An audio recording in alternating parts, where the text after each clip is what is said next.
He's going to be silly tonight. We already got this covered. Hey, y'all. How you doing? We're live. He's so goofy. So he's been silly. We've been trying to practice it, and he's just been silly. Hey, But okay, seriously.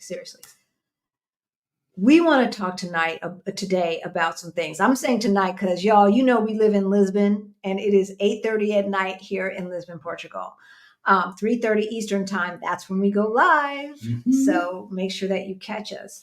When we talk to clients, it's really heartbreaking when we hear, and we hear this often, that they feel stuck, that they feel frustrated with their lives. They don't know how to dream anymore. Yeah. That really like a blade twisting in your gut when somebody tells you that. Yeah. Truly. But I think the reason too is why they might feel stuck or frustrated in their lives is because they're not following their bliss. Following their bliss? What do you mean by that? I mean, how do you do that? Well, if art imitates life, then we can learn a lot from a hero's journey. Like Luke Skywalker? Mighty Mouse? I'm going to say Mighty Mouse. Who the heck knows who Mighty Mouse is? Would you tell this woman you know who Mighty Mouse is? The mouse with the cape? Don't nobody know who Mighty Mouse is. But anyway. Okay, so, all right. So following your bliss, if they understand the hero's journey, then basically what you're saying is that if you look at a hero's journey, you can reframe the way you look at your life, the way you look at trials and tribulations, right? Yes. But first you have to ask yourself this question. Are you the hero or are you the villain in your life? Ooh. In your story? Are you the hero or are you the villain? Ooh. And I got an answer for that, but I ain't going to tell y'all till the end. We're going to talk about that and a lot more. But first, if you are new, my name is Halisi. Hey, y'all. And I'm Rick. Welcome to Our Black Utopia. On our channel, we talk about money, we talk about travel and retiring abroad and everything in between. Because if you don't have the right mindset, you can't do any of the things that we are talking about, right? Nada. So if you're new to our channel, then you might not know about 8 years ago, 8 years ago, Rick and I got a wake-up call. I got to do the math because it's 2024 now. I know you've been saying that, and it's like, okay, we got to reconfigure that. Yeah, I'll do the math on the next one. She's a smart one. But back in 2017, 2018, we got a wake-up call. We were getting close to retirement age, and we looked at our money, and really, it looked crazy. Crazy. I didn't tell him to do that nonsense. I did not tell him to do that. I felt that was the hero coming out in me. I was coming from across the sky, and I was okay. Okay. All right. So our money looked funny, but about 4 years ago, we did get our financial act together. And we went from negative 22,000 to over 1.1 million in net worth. And I want to say net worth. So if any of that sounds interesting to you, please hit that subscribe button and that notification bell so that you know every single time we go live or drop a new video. If you like our content, hit that like so that YouTube feeds you more of the things that you like. Yeah. All right. So let me ask you the question. What is a hero?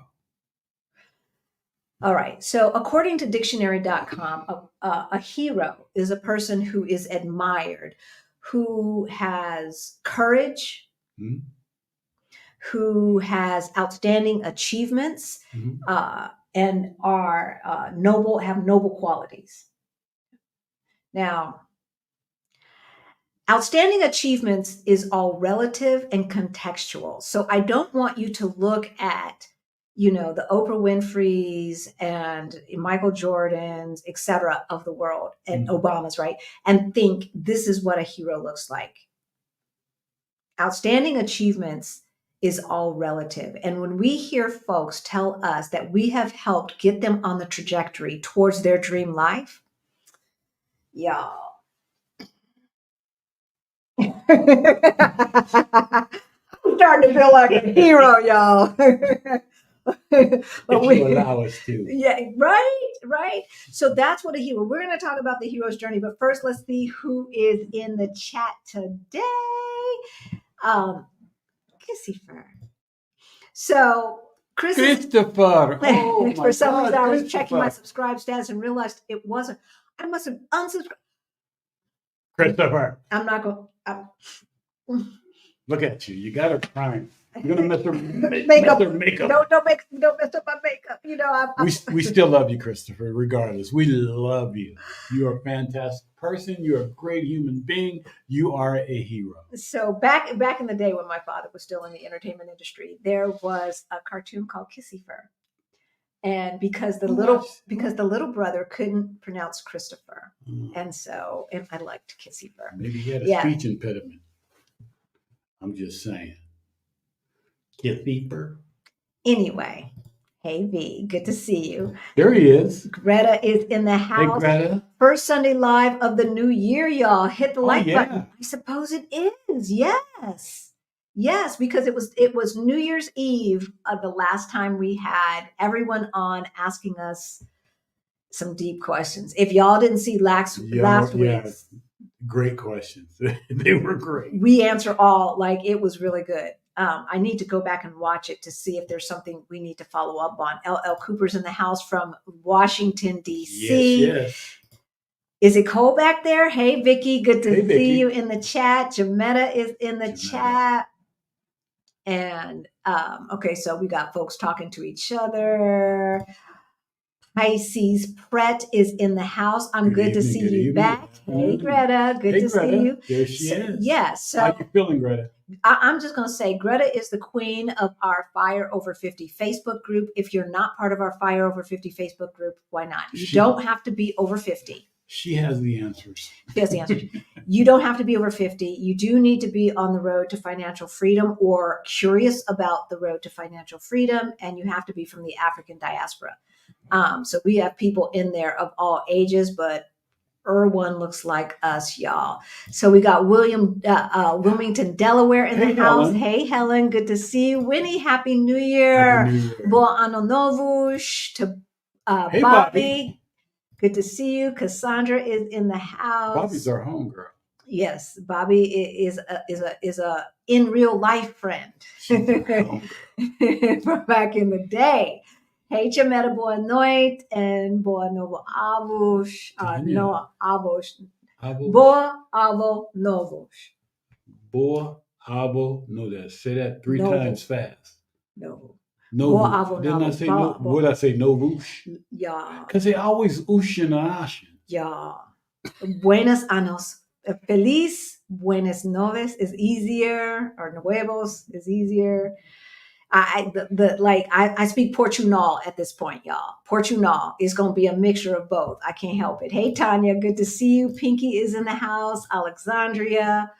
Lori, we haven't seen you in a while. Glad you're back. Hey, Tasha, good to see you. Tasha, are you from Denver? I know Tasha. You know Tasha Jones? I know Tasha Jones. Huh. Not soon enough. We were just communicating with you. I think are we going to a meal with you? I think we are. We're going to break bread. I think we are. Hey, Marguerite. Glad you are in the house. Christy's in the house. Deborah's in the house. Ikami. Hey, greetings, Diane. I'm glad you are here. And I thought I saw Killer Queen and Winnie B. You did, Killer Queen. Right? And Danielle Brooks is in the house. Girl, please. Boy, I don't know who's to you too. Alexandria. Tasha. Look, Tosh. Oh, no. See, she remembers Mighty Mouse. I don't remember Mighty Mouse. I know who Mighty Mouse is, but it's still before my time.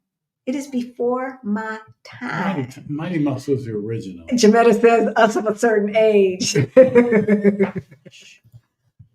We're going to change that tonight.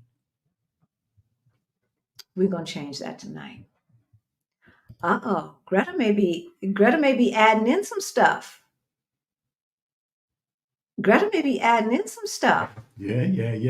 Or should we say Dr. Cobb, if this was part of your dissertation? Should we say Dr. Cobb, right?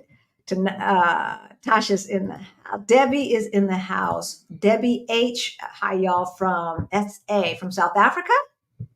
San Antonio, let us know. Let us know. Hey, Jess, good to see you. Winnie is in the house. High vibe. Rocket for fun. Mel and T. Good. This is our favorite family in the world, Mel, T, and Drew. Yes. We love you guys. Yep. Good to see you. And Mel, I did go to the statue yesterday, and I flew around there with the drone, just to let you know. Now they're going to be asking for footage. Well, as soon as I get it edited out, I'll show it. Krishan is in the house from Classic Global. Y'all know that we are partnering on our June meetup. So we have one meetup per year. Last year we had two. Too much work. Don't want to do all of that. So we decided June is the month of meetups. Our Rich Journey has their meetup at the end of June. We're going to have our meetup mid-June. So if you're in our Rich Journey's 365 Days of Fire, come early. Yeah. If you want a scouting trip, come in June. June is the month. It is the month of Popular Saints. Festivals. It's the month of partying, y'all. Partying it's a party. Everywhere you go. So until we go to 2024 prices, which are going to be soon, we have partnered with Krishan of Black Global to do our 2024 summer meetup. So Black Global, our Black Utopia summer meetup, 2 days. June 17th and the 18th. Information is in the description below. We have Vicky's in the house. Professor's in the house. Thank you for making it on time, Vicky. Maya is in the house. Hey, Maya. No. Life of Flight attendant. The chocolate stew is the part that's new. I think I remember Life of Flight attendant. Hello from Orlando, Florida. Ooh, Florida. Florida be tripping, y'all. Florida be tripping. All right. We are going to get to it. Take out your pen and papers. So we talked about what a hero is. And basically, we wanted to talk about this because it's really easy to get discouraged, frustrated, lose sight.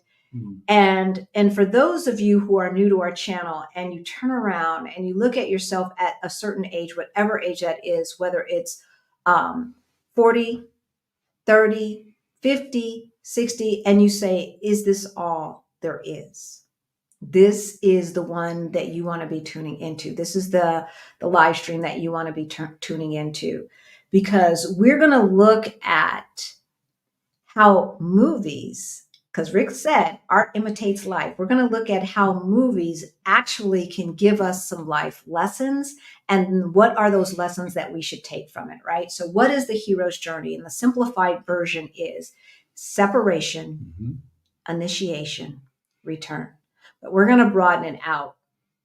So another way to put it is the hero always starts out in their normal world. So for us, what that looked like is working 60, 70, 80 hours per week, no joke, in that hustle and grind, right? And I guess we should just go through that and then we'll get into that. But yeah, into that hustle and grind. So, okay, so the hero is in their own world. And then number 2 is what? Oh, it's a call to adventure. Right. So something yells your name, screams your name, says, "We're over here." Either that or you wake up one day and you go, I need to change. I need to change in my life. Right? I need to reinvent. Sometimes it's external and sometimes it's internal. Number 4 is slaying the dragon. So slaying the dragon is initiation. We said separation, initiation, return. The call to adventure is separation. You are going to leave your normal world and you're going to go on this adventure. You see where we're going. Slaying of the dragon is initiation. Get out there and do what you got to do and knock all those things out of the way and move forward. Exactly. And then lastly, return home and share the lesson or the tale. And this is interesting because we have been accused of being very selfish and self-centered and only caring about money. And that's from the folks who want to ask us for money, of course. We had that discussion on Thursday, didn't we? But in actuality, we could have done this thing and gone about our merry way, as opposed to coming to you every 6 days every month and talking to you about this journey, showing you what this journey looks like in real life, in real time, and the trials and tribulations and what we learn, right? Like we're not finished. We're not No. finished until we're 6 feet under. And so The journey what does this continues. journey look like? All right. The story continues. Exactly. So we have the hero is in his normal world or her normal world, the call to adventure, slaying of the dragon, and return home to share the lessons. All right. So we are going to use one of my favorite franchises in the whole wide world. And I think Amon too, right? Of Our Rich Journey. This is one of his favorite he franchises. loves Star Wars. Yes, because He even has a Star Wars t-shirt. He's got tons of Star Wars I've t-shirts. seen it once. I've seen his daughters gave him some Star Wars t-shirts for his birthday. He's got Star Wars t-shirts of the yin yang. I don't have any, but I need to get some. Haters gonna hate no matter what you do. That's right. This is true. Right, Winnie? All right. So we're going to use Star Wars. So normal world for us was the hustle and grind, the working 60 to 80 hours per week, right? The try to find some happiness with eating out, eating in, going to movies when we can, taking vacations and going to different places when we could. When we can, right? Yeah. And then, of course, taking care of aging parents. Yeah. That was our normal world before we started to take this journey. Now, if we look at the original Star Wars, don't be talking to me about the third or the second or the third installation. No, we're going to talk about the OG, Luke Skywalker, y'all. So if we look at Star Wars. So Luke, from my recollection, I called him he wasn't a dirt farmer; he was a sand farmer, and he collected like scrap metal and stuff like that. And he came across was it Obi-Wan or was it no? He came across C-3PO, R2-D2. I don't know them fools' name. All I know is there's a little short one, and there was a tall gold one. The tall gold one is C-3PO. The other one's R2-D2. Okay. How does he not know this stuff? Because he knows Mighty Mouse. I fell asleep in the other one. He knows Mighty Mouse. That's why. I know Mighty Mouse. That's why. Mighty Mouse. So that's what Luke's normal life looked like, right? He lived with his aunt and uncle. Mm-hmm. He did his thing. He was helping out around the house, but he always looked to the stars. Yeah. And he did have a dream, and that dream was to get a ship, right? To raise enough money to get a ship to do some adventuring. And his aunt and uncle were like, look, ain't nothing out there. Ain't nothing out there. What you doing? Stay here where it's safe, where we can control the atmosphere, and we're doing okay. We have a roof over our head and we have food in our bellies. What more could you want? Well, isn't that what a lot of times our families and stuff tell us when we have adventurous ideas in our head? Oh, yeah. You don't need to do that. You need to just get you a job. And it used to be get your job at the post office. Mm-hmm. And you don't need to go nowhere. You don't need to be nowhere. Just get your job, live your life, buy your house somewhere down the road, raise your family. Now, in my family, it was be an engineer or an accountant because those will always be needed. And those are those good government jobs. You can get them good government jobs being an engineer. Oh, no, post office is good too. But it's not government. It's a private public partnership. Yeah, that's bull. Yeah, but most people don't know what that means. But yeah, or you get one of those jobs like at the aerospace industries and all of that stuff that have a pension and all of that, right? And so that was what our parents told us back in the day. That was the ordinary world. Right. What does your ordinary world look like? Are you happy with it? And should you be, right? Like, because there's always an adventure to be had. There's always that next step. And we're going to talk about that. So the call to adventure. So we have the ordinary world. We know what it looked like for us. We know what it looked like for Luke. Then we have a call to adventure. That's separation. That's separation. So our call to adventure, what did it look like? Well, we saw the opportunity to be able to quit our jobs earlier than we were looking forward to doing, and move out in the United States. We wanted to move our life forward in a different direction, and we took that. That was our call to action. So our call to adventure only happened because we realized we were not happy with what we were considering ordinary, right?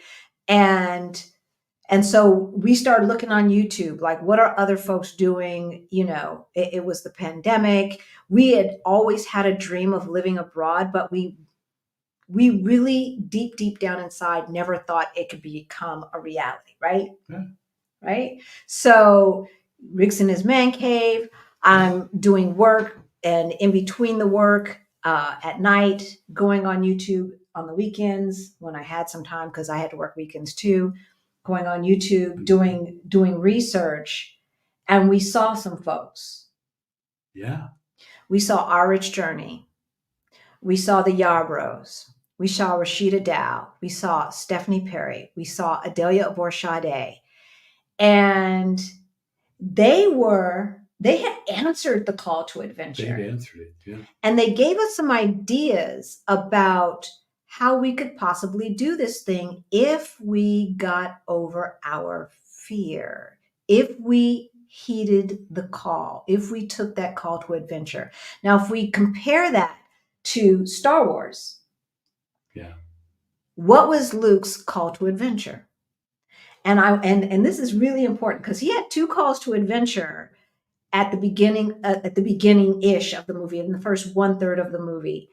And that is because there's a B story, a C story, and an A story, right? We know what the A story is, but there's a B story and a C story, as there is with our lives. There's the overarching life, and then there are the little journeys that make up the whole journey. But if you understand that this is a journey, then that means there's no failure. Right. There's just the journey. Yeah. So with Luke, well, he found the video of Princess Leia, right, asking for help in R2D2, not C3PO. The thing was stuck in R2D2. It was a robot. Okay, so that was the first call to adventure. The first call to adventure was, okay, I need to find this Obi-Wan Kenobi. But she just said Obi-Wan, right? And he's like, I know an Obi-Wan. And I don't know that, in my mind, he had taken on some kind of local last name or something like that. And he's like, I know an Obi-Wan, maybe he can help me. So his call to adventure at first was just, let's return this droid and this message to Obi-Wan. Let's let him go help this princess somewhere because I got to be home by dinner. My aunt and uncle are waiting for me, and I need to be picking these greens in the backyard and collecting these chicken eggs and whatnot. Greens and chicken eggs? Hey, Luke done turned black. He black now. He black now. They have greens. They have some fried chicken. Wait a minute. Wasn't no greens growing in the desert? Yeah, and they had a greenhouse. You didn't see that? That was spinach. That wasn't green. Oh. Okay. So that was the first call to adventure. But then there was another call to adventure that he got. So he delivers the robot and the message to Obi-Wan. And what does Obi-Wan say? He asked for his help. Yeah. In finding the princess. I need your help. I need your help. Which he didn't want to do. He didn't want to do. No. He didn't want to do. Because at least this is the life that you know, right? This is the life I know. Let me just go ahead and collect the scrap metal, and I'll earn money with this and eventually I'll be able to buy that ship or fix the ship or whatever he was doing, trying to remember right.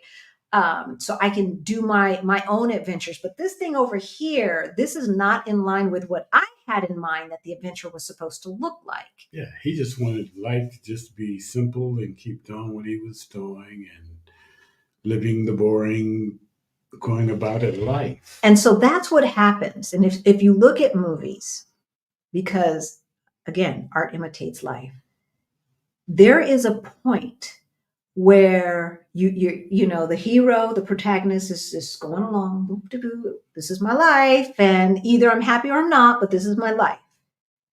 And then something happens that throws it out of kilter, right? He finds the robot and sees the message. Mm-hmm. It throws it out of kilter. All the protagonist is trying to do at that point is try to get his life back to normal. What he thinks is normal. That is his normal. But it ain't never gonna be normal again, because once you have that knowledge, once you know that thing, you can't go back to who you were before you knew it. It's trying like to be reborn. Right. Like if you look at the Matrix, the red pill or the blue pill, right? That was his call to adventure. If he would have said, let me think about it a little bit longer. I don't know that I want the red pill, but I'm not sure I want that blue pill either. He cannot go back to the life before he knew that there was a red pill or blue pill. No, because life has changed. Life is different at that point. Yeah. So you have a choice at that point. Will you take the call to adventure, or will you stay stuck? Will you seek your bliss, or will you be stuck in fear? Yeah. Right? So Obi-Wan asked Luke to help him. And that was his second call to adventure. So he's got the first call, just go find Obi-Wan, deliver this crap, get it out of the way. The mailman delivered the thing to the back wall. To my business. Right, and I'm going to go back to my business. So he says, you know what? Because there always is the reluctant hero. And sometimes we are that reluctant hero, right? We say no, and then no. So he's like, no. Obi's like, okay.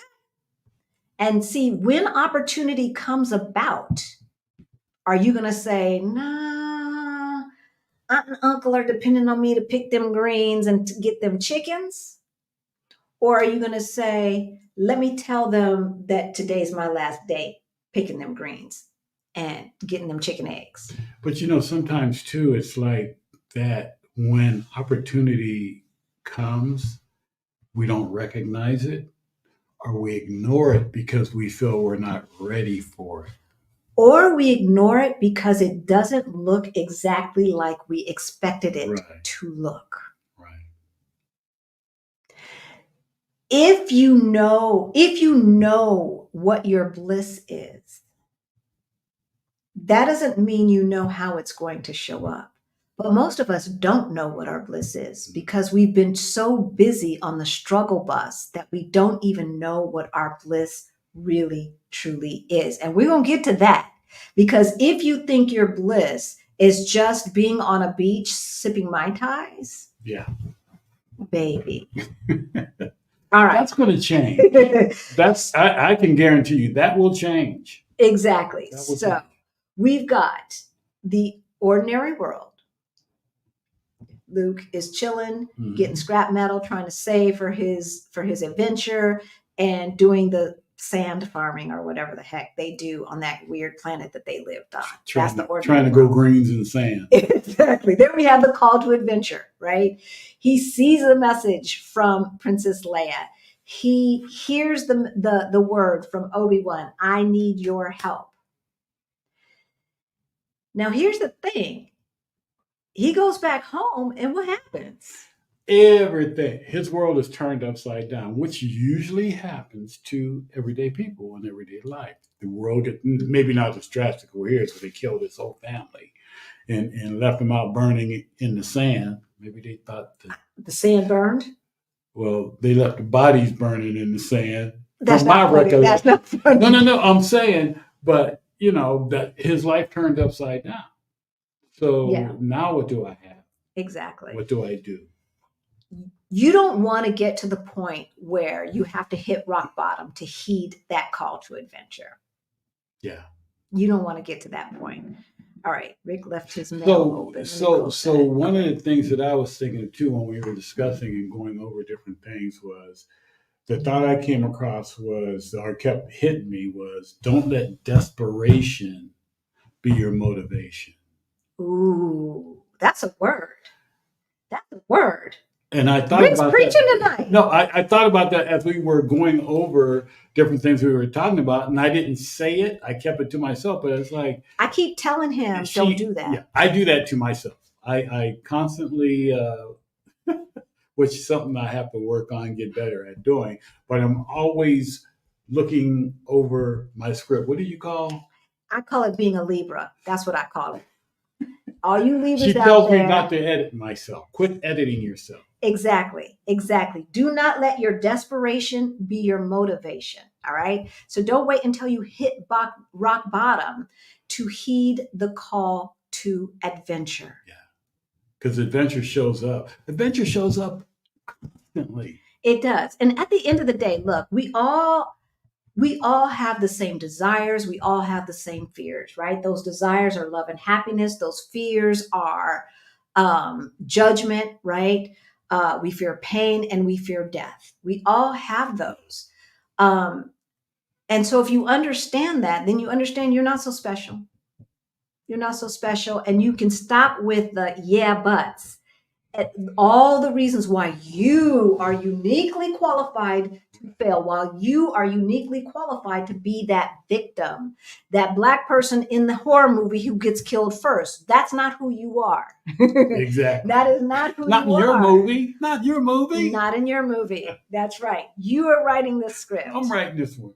No, I ain't going. All the Black people die first. That ain't right. Hey, talk to Hollywood.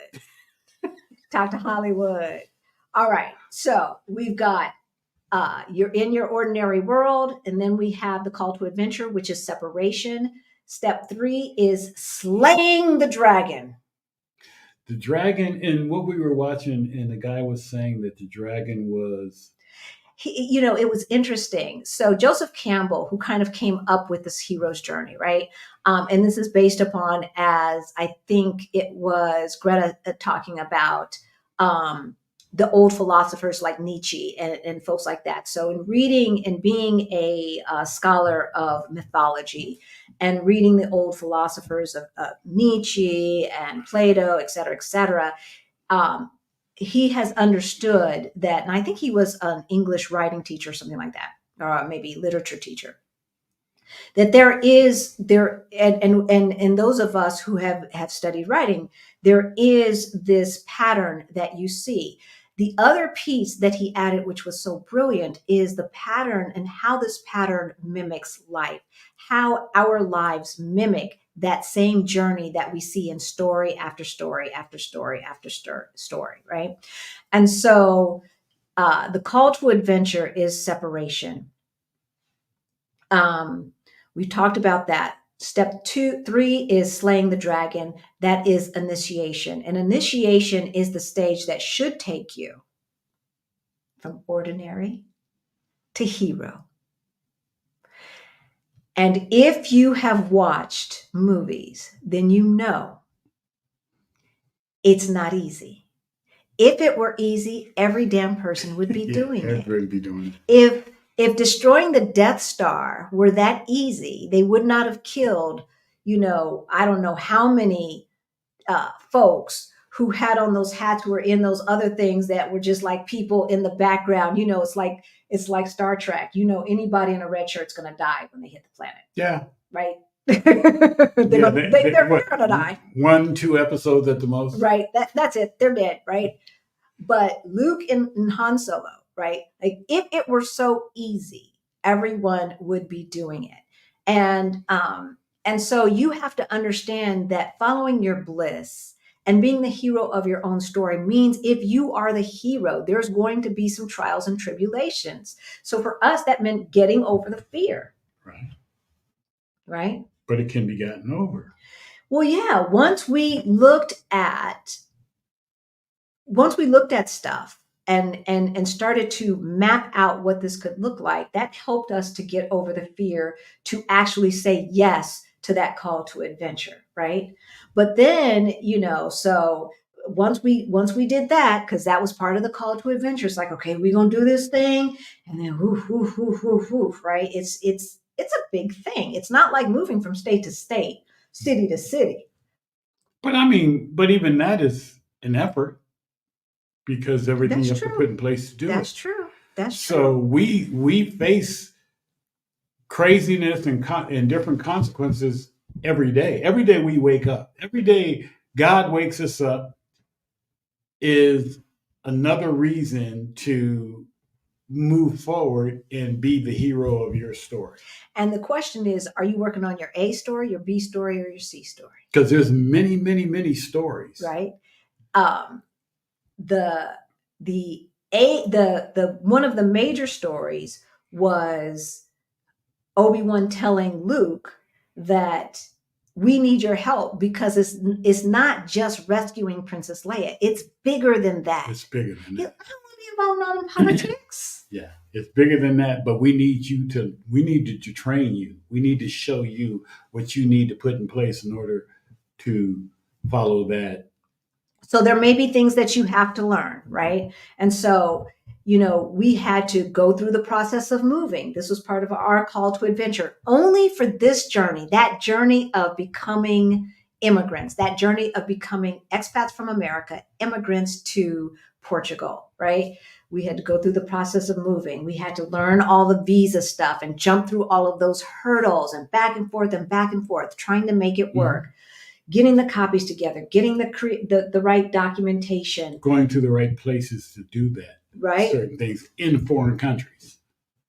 Being when you can't speak the language. When you can't speak the language, being in foreign countries where you have to learn how to get from here to there in order to get processes done. Right. Getting our money straight. Getting your money straight. Right. There's a lot. But it's your story. That's right. Ain't nobody writing your story but you. And that's something that a lot of people forget. And we look for somebody else to be the heroes in our life. To save us. To have the magic pill. Yeah. Okay, we're not going to talk about it. We'll wait until number 4 and then we'll share that lesson with you. All right. So in Star Wars, he was slaying the dragon. Luke thought that the dragon was rescuing Princess Leia. Right. But even in our lives, as we said, there's a B story, right? And a C story, and a D story, and an E story, right? But there was a bigger dragon. Mm-hmm. And that dragon's name was? Darth Vader. It was the Empire. Yeah, it was a dude all in black with an empire behind him. Right? And all the folks who wanted to be warmongers who were following him. Right? So you have the emperor, who I don't think we saw until the second or third. Wasn't he that ugly looking death looking dude? Right. Yeah. Second or third movie. Yeah. The emperor, ugly dude, death warmed over, right? Darth Vader, his main man, his right-hand man, and all the warmongers who were in his fold, right? And folks who didn't know any better. Yeah, Greta said Luke's daddy. We get into that. But there was an even bigger dragon in Star Wars. And the bigger dragon was Luke understanding who his father was, Greta, right? And more importantly, who he was. The bigger dragon, the overarching story, the overarching call to adventure is to figure out who Luke Skywalker really is. And when he found his bliss, he's like, "Oh, you haven't seen me." And then you would say, "I haven't seen you." Just like that, in that voice? Just like that. I wanted to be Luke so bad. I wanted to say, "There is no robot," or whatever he said. "You have not seen us." And all of that stuff. All right. I always wanted to be magic. Y'all, I was doing Bewitched when I was like 4 and 5 years old. You was twinkling your nose like that? I was. I Dream of Genie. I was Bewitched. I wanted the magic. I ain't know nothing about that. All right. So we have you were talking about you're in your ordinary world. Then you have separation. Then you have initiation, which is slaying the dragon. This is all of the trials and tribulations you go through. Now think about all of the trials and tribulations that Luke went through. They first had to find a ship. and they had to find a ship driver. And so they had to find money to get to the place where Han Solo was. Then they had to convince Han Solo, right? He was reluctant too. He was like, look, I got some other stuff I need to do, but how much you paying? Because I'm all about the money, right? Like that was a tribulation. And then getting out of that bar alive, that was another trial and tribulation. And then they are on their way and somebody is following them. They don't even realize it. They go to another planet and they find some other information. Folks are on their trail. They don't realize it. They see one of the planet that they're going to being blown up. Meanwhile, what they think is a moon is really a ship that's been following them and sending out things that's been following. Like it just goes on and on and on and on. They get onto the ship, they do that thing, they get Princess Leia, but then his teacher dies. Right? His teacher gets killed by his dad, and he sees it. He don't know it's his dad. All right. Trials and tribulations. Does that mean he gives up the journey? Does that mean that this was not his call to adventure? No. It just means that sometimes in following your bliss and trying to get the life that you really want, that is going to be 95% joy, you have to go through some stuff. You have to learn some stuff. And what Luke had to realize was to trust his gut, to trust his judgment. That's what he had to learn. What do we have to learn? We have to trust ourselves. Exactly. We like you said, nothing is going to just come to you. No one's going to make everything happen for you. And we have to learn to trust our decisions and what we do, how we do things, and move forward. Everything can be worked out. I love what Adelia says. Everything is figure outable. Everything is figure outable. It's figure outable. Unless you don't want it to be and you want to sit there and say, I don't know. I don't get it. I don't understand. Somebody understands. Somebody gets it. And getting the information from them is not a bad thing. It's not a wrong thing. And we're going to get to that. So the fourth part is the return. So the return is the return home. Like if you think of Dorothy in Wizard of Oz, right? She comes home and she tells her story. And what does she realize? And this is the thing. And Luke realized this as well. The answers you were seeking, you had within yourself. You had all along. What you needed to do, the thing that you needed to do to find your bliss, has been inside you all along. Either you can say, God has prepared you for a time such as this. However you want to look at it, what you had was inside you all along. And so what does that look like for Rick and I? Not only did we figure out that we could do this thing and that we had it in us to figure it out and that we were strong enough to get over the obstacles that came into our way, right? But also that we really did have the key. We had the key. But sometimes we get blinded so much by past events. Oh yeah. And how we walk away from those events, believing what we believe about ourselves and about the world, that we can't even see our own worth and our own heroism in the story. Yeah. Right? So true. So true. So Luke, he learned universally that, again, he had it within himself all along, right? From shooting sand possums. I don't know what them little rodents were. Sand possums. What, right? Well, riding what we call air cars, like we used to refer to those as air cars, they hover right above the ground, right? So riding around in those and being able to shoot sand possums from 150 meters or whatever, that he certainly could hit that little bitty pinpoint in the middle of that round Death Star planet looking spaceship thing, right? So he had what was needed inside him all along. The other thing that he had inside him that he was más o menos about was the Force. Han Solo was like, okay, stop with that hocus pocus. That's some nonsense. I don't believe in all that. We just need to pull out the guns and start firing. But the Force is believing in yourself. Not in Han Solo's world. Well, Han Solo, he was a driver. So Han Solo was just the driver. So yes, the force is just simply believing in yourself. But obviously in Star Wars it's a little bit more than that. But Luke had to believe that he had the Force within him, right? And then he brings two things back, right? He brings information back. So if you look at the first journey of rescuing Princess Leia, with that, they bring back the schematics for the Death Star, right? So he comes and he shares with the community.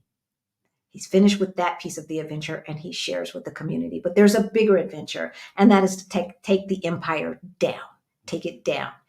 And they believe that if they destroy the Death Star with Darth Vader on it, the Empire will be dead. Yeah. And the rebels will succeed, right? And so in the other journey, that journey to finding out who he is, that journey into the bigger overarching story, he's got to still go kill the Death Star or shoot the Death Star and do whatever. Mm-hmm. And then he comes back again and shares his tale, shares his journey, right? And that piece is important because when you talk about, a lot of people say, oh, you guys just care about money, this and that and the other, and especially those of us who are on the fire journey. But the whole part of the journey is to be able to share what you learned with other folks so that they too can follow their bliss. Any part of that they don't know, you want to help them fill in those blanks, right? And so they can find their bliss. Just think about it. Think about if everyone on this planet was on this journey, consciously on this journey. And then once they had finished one part of the journey, because we have many journeys within the big journey of the thing called life, right? If they came back and shared their tale with the village, shared their tale in Kansas, right? Shared their tale back in their community with their family, the lessons learned, etc. And said, let me help you find that call to adventure. How different would our planet be? Oh, yeah. Yeah. How different would our planet be? All right, let's see what y'all are talking about. And then we're going to get into how you follow your bliss. What does that look like? And some myths about what bliss is and what following your bliss is not. All right. So it looks like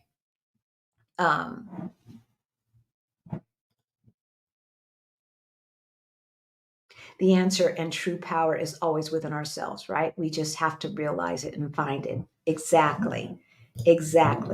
And I'm going to say, if you want us to put your comment or your question on screen, you want to put a Q in front of it. Sharing is caring. Exactly. So what Rick and I do 6 times per month is share our journey with you.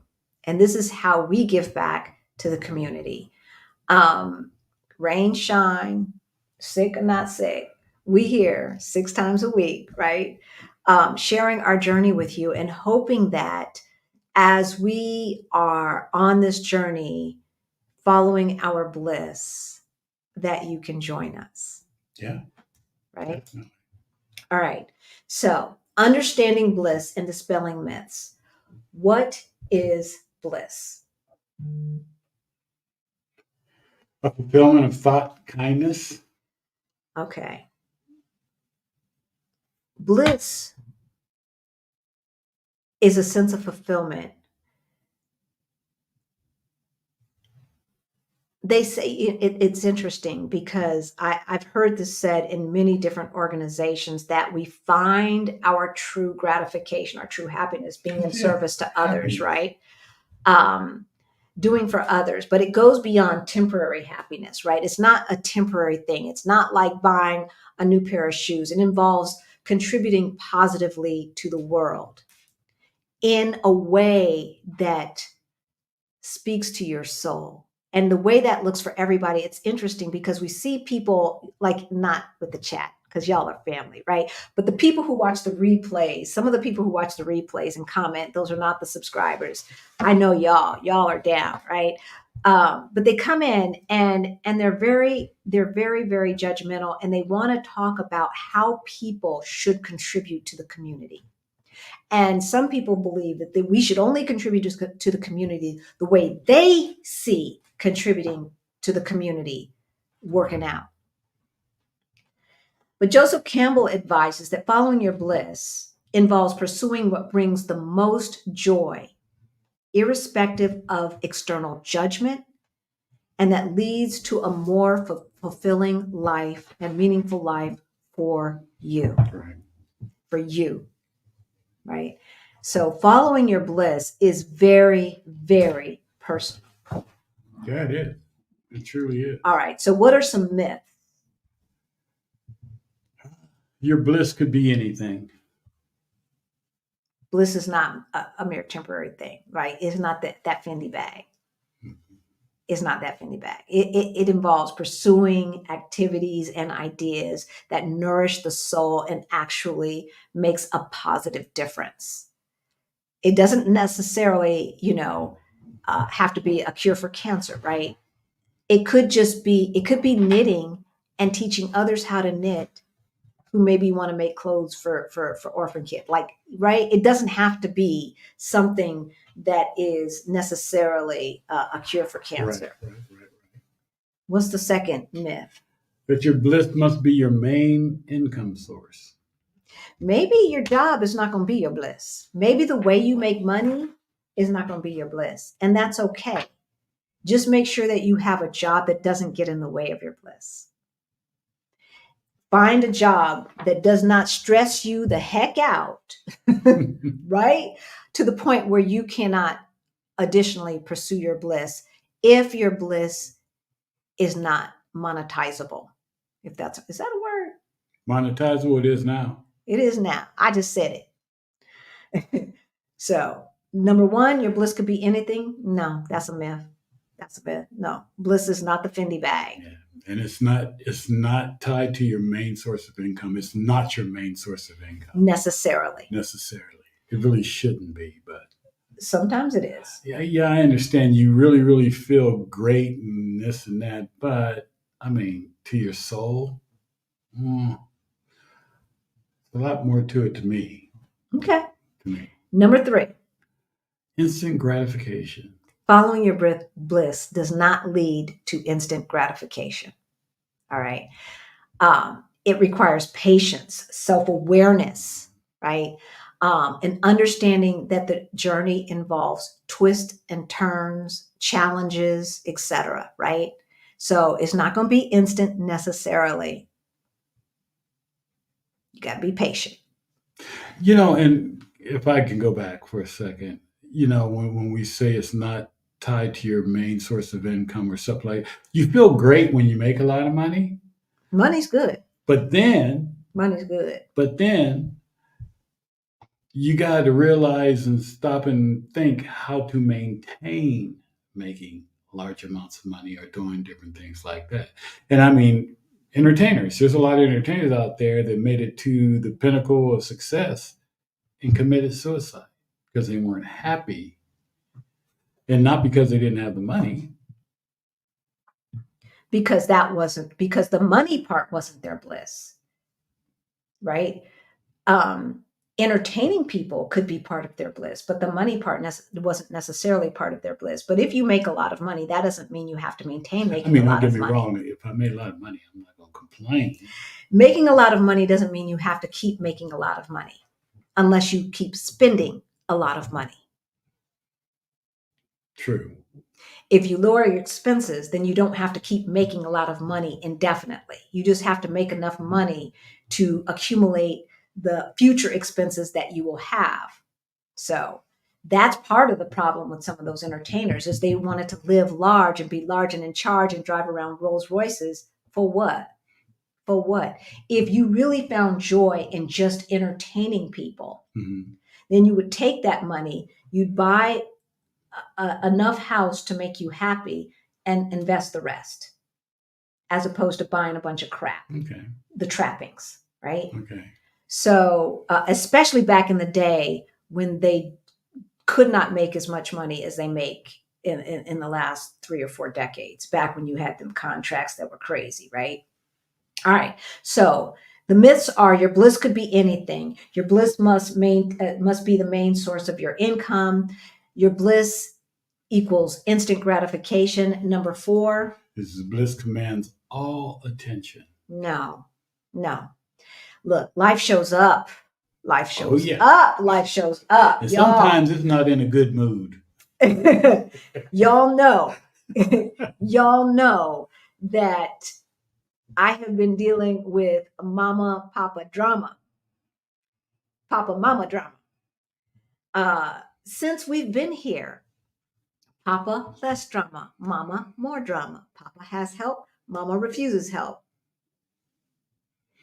It's not blissful. It's not blissful, y'all. It's not blissful. So you don't want, especially if your bliss is not monetizable, it just cannot be something that is so self-absorbing to the point where you are ignoring your responsibilities. You're not taking care of your kids. You're doing this and that. You're out there in them streets, not paying your bills. You come home, lights turned off and all that. No, that's not what we're talking about. That is definitely not what we're talking about. And at the end of the day, you are not going to find bliss in that. So we're going to pause right there with those myths. And then we're going to get to a step-by-step guide on becoming the hero of your own story. But first, BCU, okay, I'm not sure how to pronounce this. BCUSA? Because love hearing your stories. Thank you very much. Thank you. Thank you, B. All super chat, super sticker money goes to our scholarship fund for Beyond the Bling, Money Mindset Makeover for Financial Independence. Ooh, I've got about 4 people in the inbox asking for scholarships. Thank you so much. We appreciate it. So, now that we're over the holidays and, my mom has been in and out of the hospital twice since the holidays started. So I've been kind of scattered here, but I am going to get to them. Our next group coaching is next week. So that will be the second Saturday of the month. And so thank you. The community thanks you. And this is part of the journey, right? This is part of this. So how we give back the money that is donated to us, we turn around and donate it so that folks who seriously cannot afford to take our financial independence classes can do that at a hugely discounted price. And so we're going to take a minute here and we're going to get to look who's back. The Rich Action Show. There, hey. We missed you. Yes, Welcome back. Thank you. Welcome back. All right. And we have Diane. Hey there, Diane. Thank you. We appreciate it. And Greta, thank you so much. So we got 4 folks, y'all. Right here, we have just gotten another half a scholarship, right? Another half a scholarship right there in one live session where, look, we are a community that helps the community. That's what we do. Right? All right. Let's see what else we've got going here. I don't want to go too far back. Use a forced Luke. Okay. All right. Every job interview. What is your 5-year plan? Do they really want to hear what your 5-year plan is? They don't want to know. Now, see, I'm going to tell you, I remember when I was working in venture capital. Sorry, y'all. When I was working in venture capital, and I do have it on no sound. Let me turn it down. And I remember we had this, team meeting or whatever.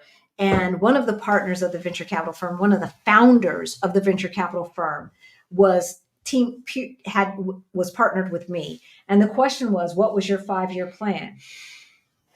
Not to be here. Not to be working for you. Because you remember them days. Yeah, I do. It's like, what do you want my plan to be? I told him was to have my own business in 5 years, to be working for myself. That's what I told my boss.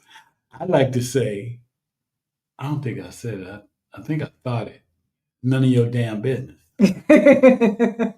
See, I'm sure most people said, move up in the company and stuff like that. Yeah, it's saying they want you to say what they want to hear. They had already let me know that I was not pedigreed enough to move up in venture capital.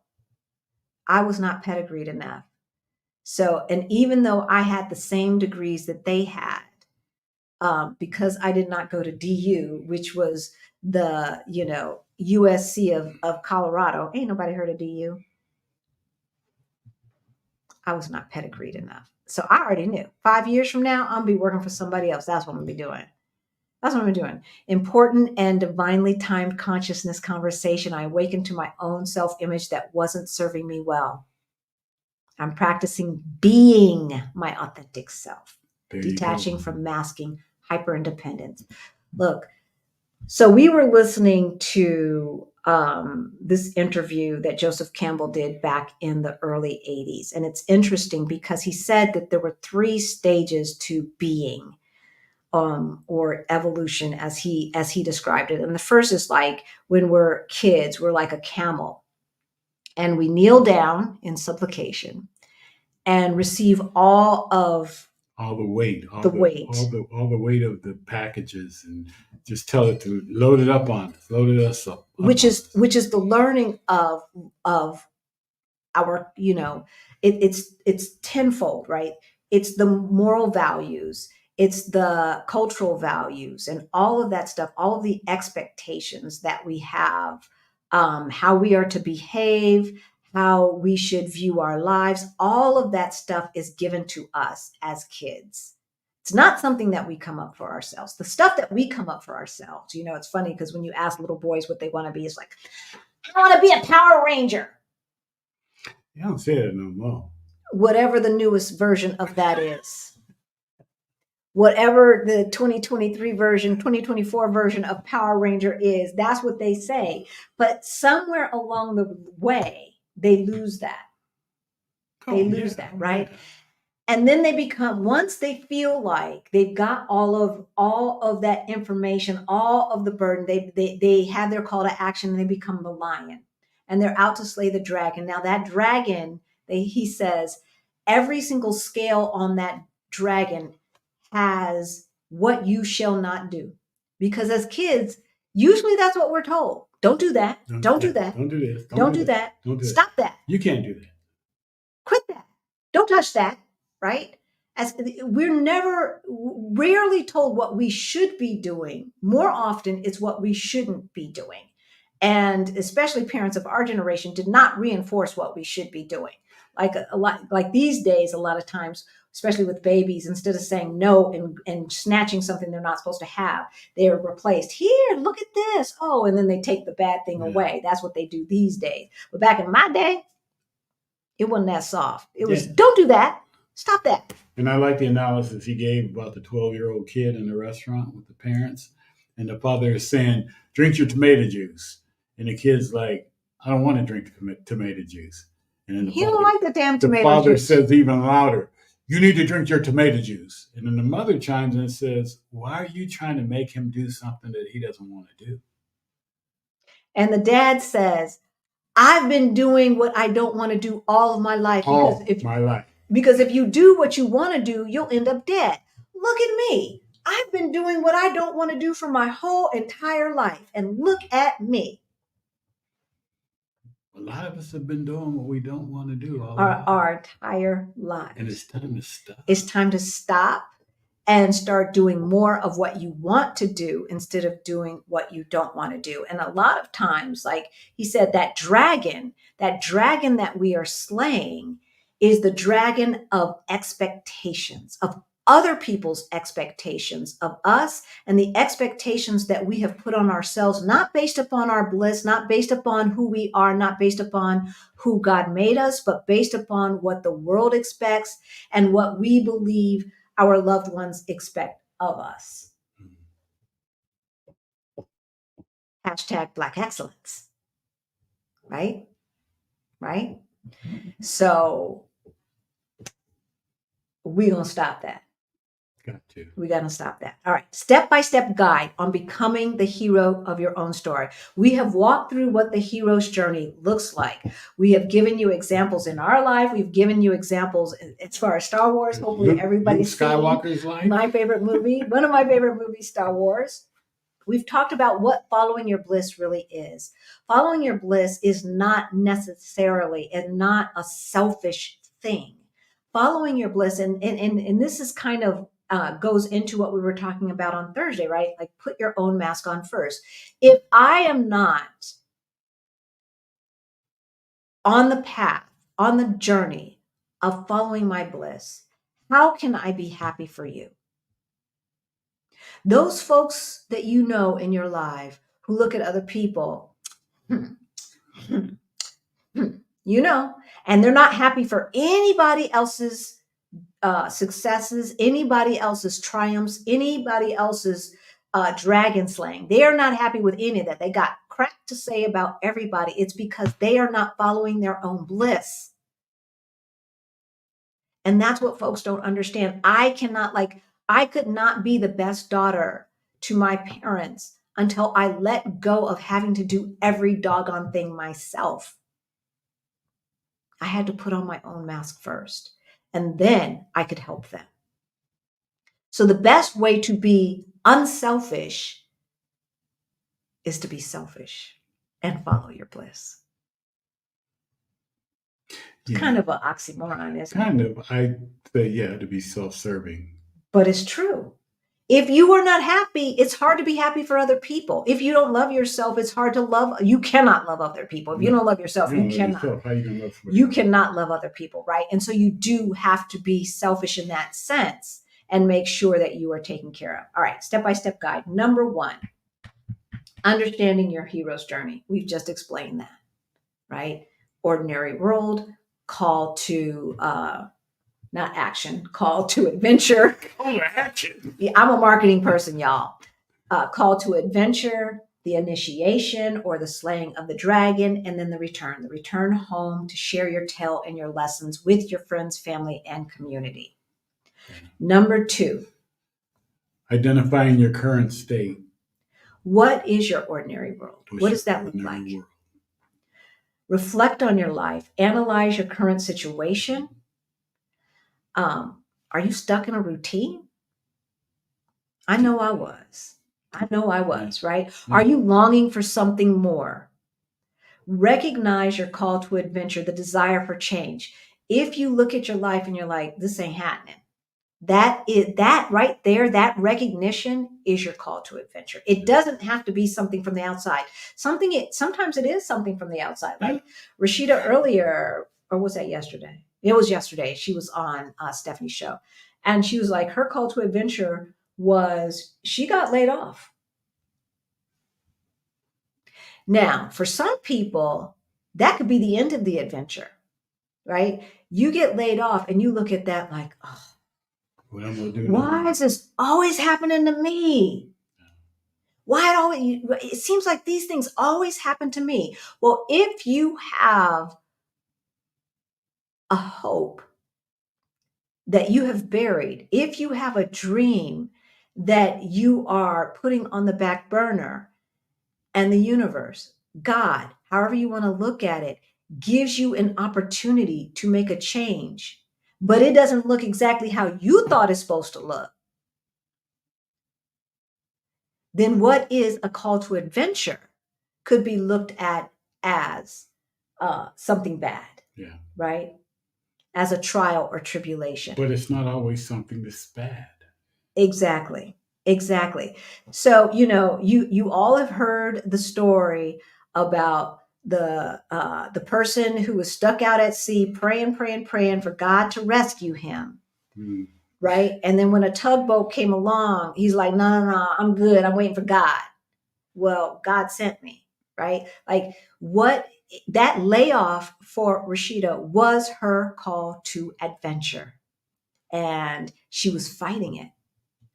If you looked, if you watched yesterday, she was fighting it. At first, she was like, "Oh, I don't know. Maybe I should be looking for a job because I'm part of Black Excellence, and this is what we do. I'm an attorney, and what if? I can't just take off for a year, can't leave, right? That's not responsible. But you've got the money. The bills are paid.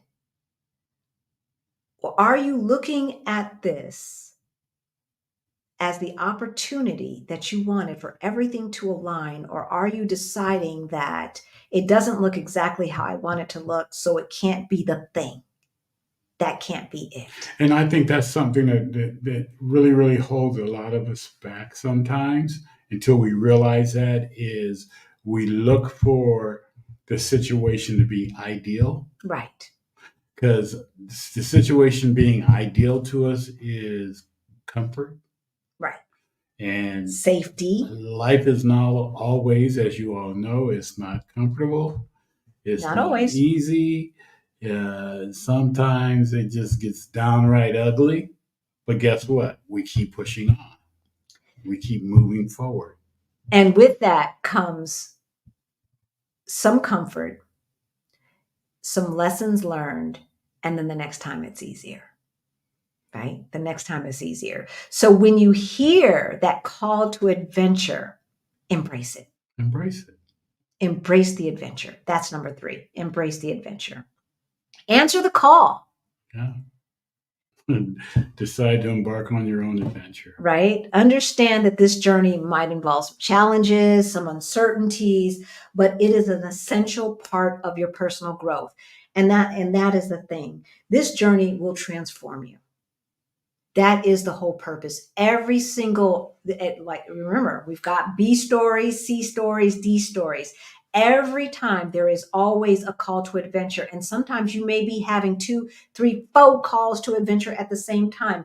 One is taking Portuguese as a call to adventure. Let me tell you, that is like a D story within the B story within the A story, right?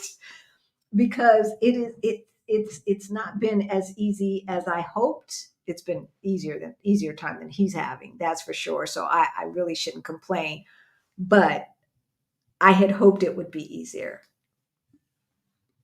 But you ain't gonna say nothing about that. I ain't gonna touch that. But it's like another thing I was thinking of is how life is, and what we're talking about with the all the different things that you need to do and making it your own story is because we sit and we'll watch, and I've done it many a time, binge watch TV shows. Mm-hmm. Yeah. But all they are stories about people's lives and situations. They start off, everything is normal, then all of a sudden they go to work, and all of a sudden emergencies happen, and all of a sudden, you rescue this person or that person, you come back home, and you share your stories with the other people in the story, and life goes on until tomorrow, the next adventure. And we do that constantly. Yes. We do it constantly, but we don't give our credit for slaying that dragon. No. And we slay that dragon every day. Every day. that wasn't planned. You've not been coke or snorted. Okay, see, that's before my time. Y'all know about that. Y'all know about coke. It's Jinx. And then double Jinx. I don't know what that Coca-Cola is. Jinx sucks. You got to get something from it. We used to get a Coca-Cola when you did coke. Then they had to buy you a Coke. That's in the ghetto, y'all. No, it wasn't. That's in the ghetto, y'all, because they couldn't afford their Y'all own know Coke. y'all know what I'm talking about. So Carlos says, important and divinely timed conscious conversation. I awakened to my own self-image that wasn't serving me well. I'm practicing. Okay, I reread that. Thank you, thank you, thank you. All right.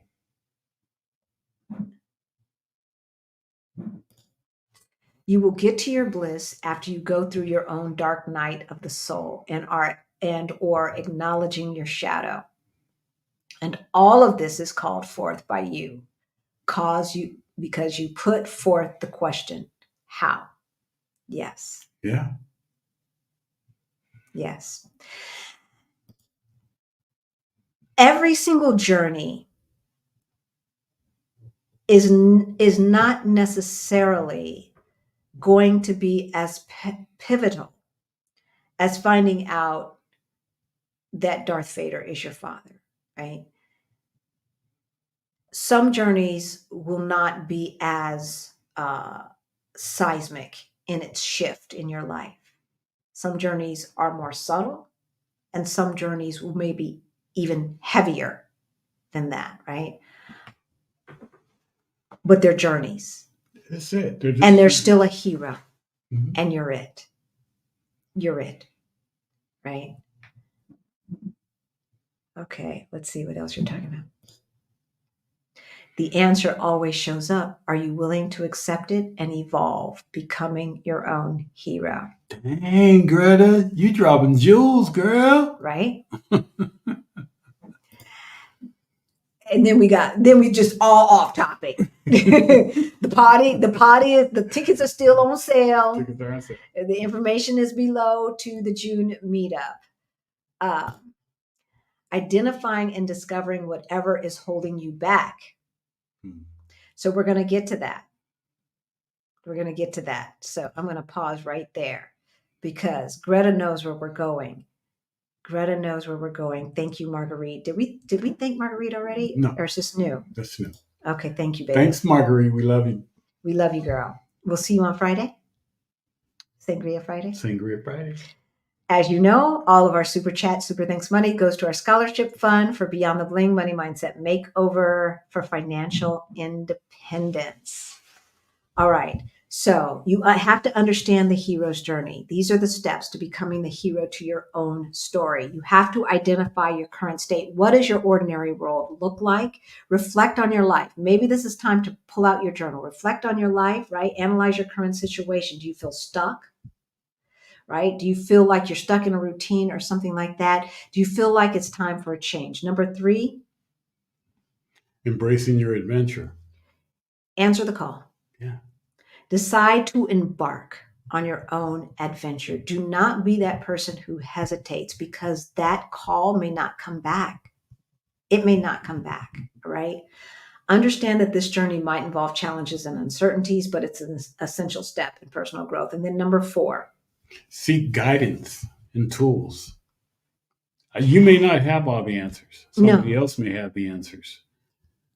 You have to find your own force, right? Your own personal wand, Harry Potter, that allows you to operate your own magic tools, right? And so we have to identify who are our mentors, who are our friends, who are the folks who are going to hold us accountable, who are the prayer partners who really have our back and are not stuck in religiosity, but actually more spiritual than religious, right? Because religiosity comes with a bunch of nonsense. We want folks who are in tune. They're in tune, and they're going with the love thing, right? And like she said, they're going to hold you accountable. They're not going to be your yes, I agree with you, girl. I know it. Because forget them people at work. Because you're not looking for that. You don't need that. You don't want that. No, you don't. You want somebody that's going to hold you accountable and say, well, maybe you should think this over again because maybe you weren't right. Yeah. Maybe there's a whole different way of doing things that you need to do it because life doesn't all revolve around you and everything that you think is great or right to do. So exactly, have somebody hold you accountable. That's what you want. So you want to obtain your metaphorical magic tools, magic powers, right? That are going to get you through this journey. And those metaphorical magic powers are going to be your mentors, your friends, your guides, your prayer partners, your accountability partners, your tribe, your community, right? And so if one of your things is to move abroad and you need a community, if one of your things is to become financially free and not get caught up in that keeping up with the Joneses and all of that Black excellence nonsense, right, that they preach in the United States, and you need a tribe, there are plenty of tribes out there. One of them is, ooh, Lord, have mercy. I'm having issues over You're here. having issues. So one of them is our Fire Over 50 Facebook group. Another tribe for Black women is Exodus Summit. Another tribe for single Black women is Picky Girls Travel Solo, etc. Right? If you're moving to Portugal, it's Black in Portugal, it's POCs in Portugal. There are a lot of in-person and virtual tribes that you can become a part of. And I'm going to tell you, a good portion of the people in our old lives are not as much in our lives as they were. And that's not because we've ignored them. That's not because we've dismissed them. It's not because of the time difference. It is because they are not part of this journey. They're just not part of this journey. It grieves me sometimes, but I have to accept it. Yeah, right? you do.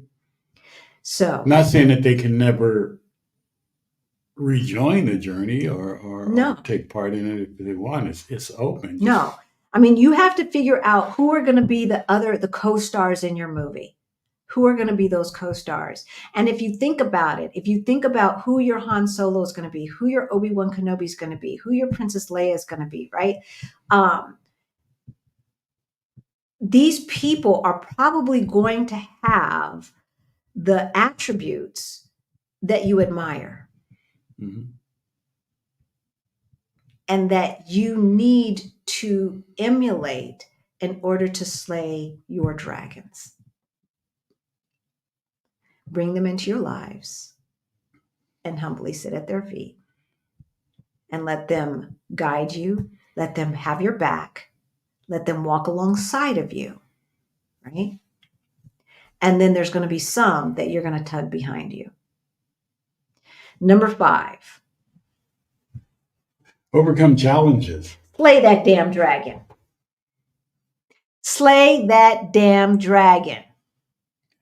Navigate the challenges, right? So, you've just got to expect that there's going to be obstacles. You got to expect that there's going to be setbacks. Face them with courage and perseverance. Perseverance. Right? Yeah. What did I say? Perseverance? Perseverance. I don't know. Look, heroes have struggles. We've seen every day. Right? We've seen it. I mean, think about, I was going to say Wakanda Forever, but it wasn't. What was the first one? Black Panther. He basically died, right? Michael B. Jordan's character thought he had killed him.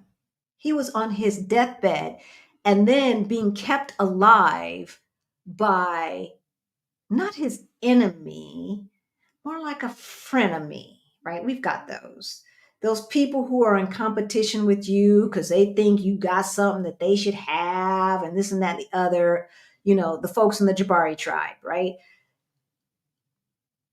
He was dead. And he came back from that. So you have to expect, if superheroes have these kinds of challenges and tribulations, then surely we're going to have them too.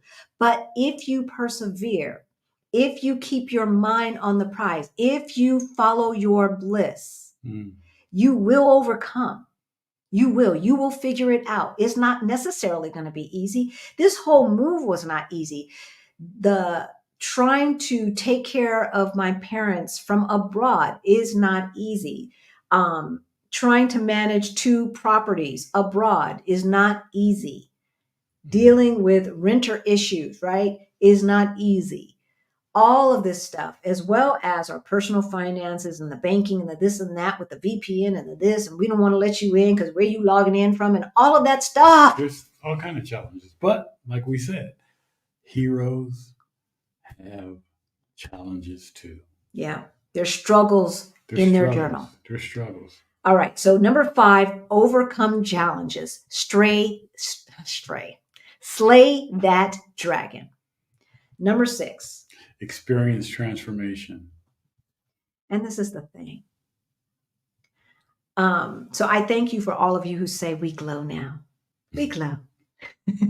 Part of our transformation, you will undergo a transformation as you overcome those challenges, as you recognize the changes within yourself.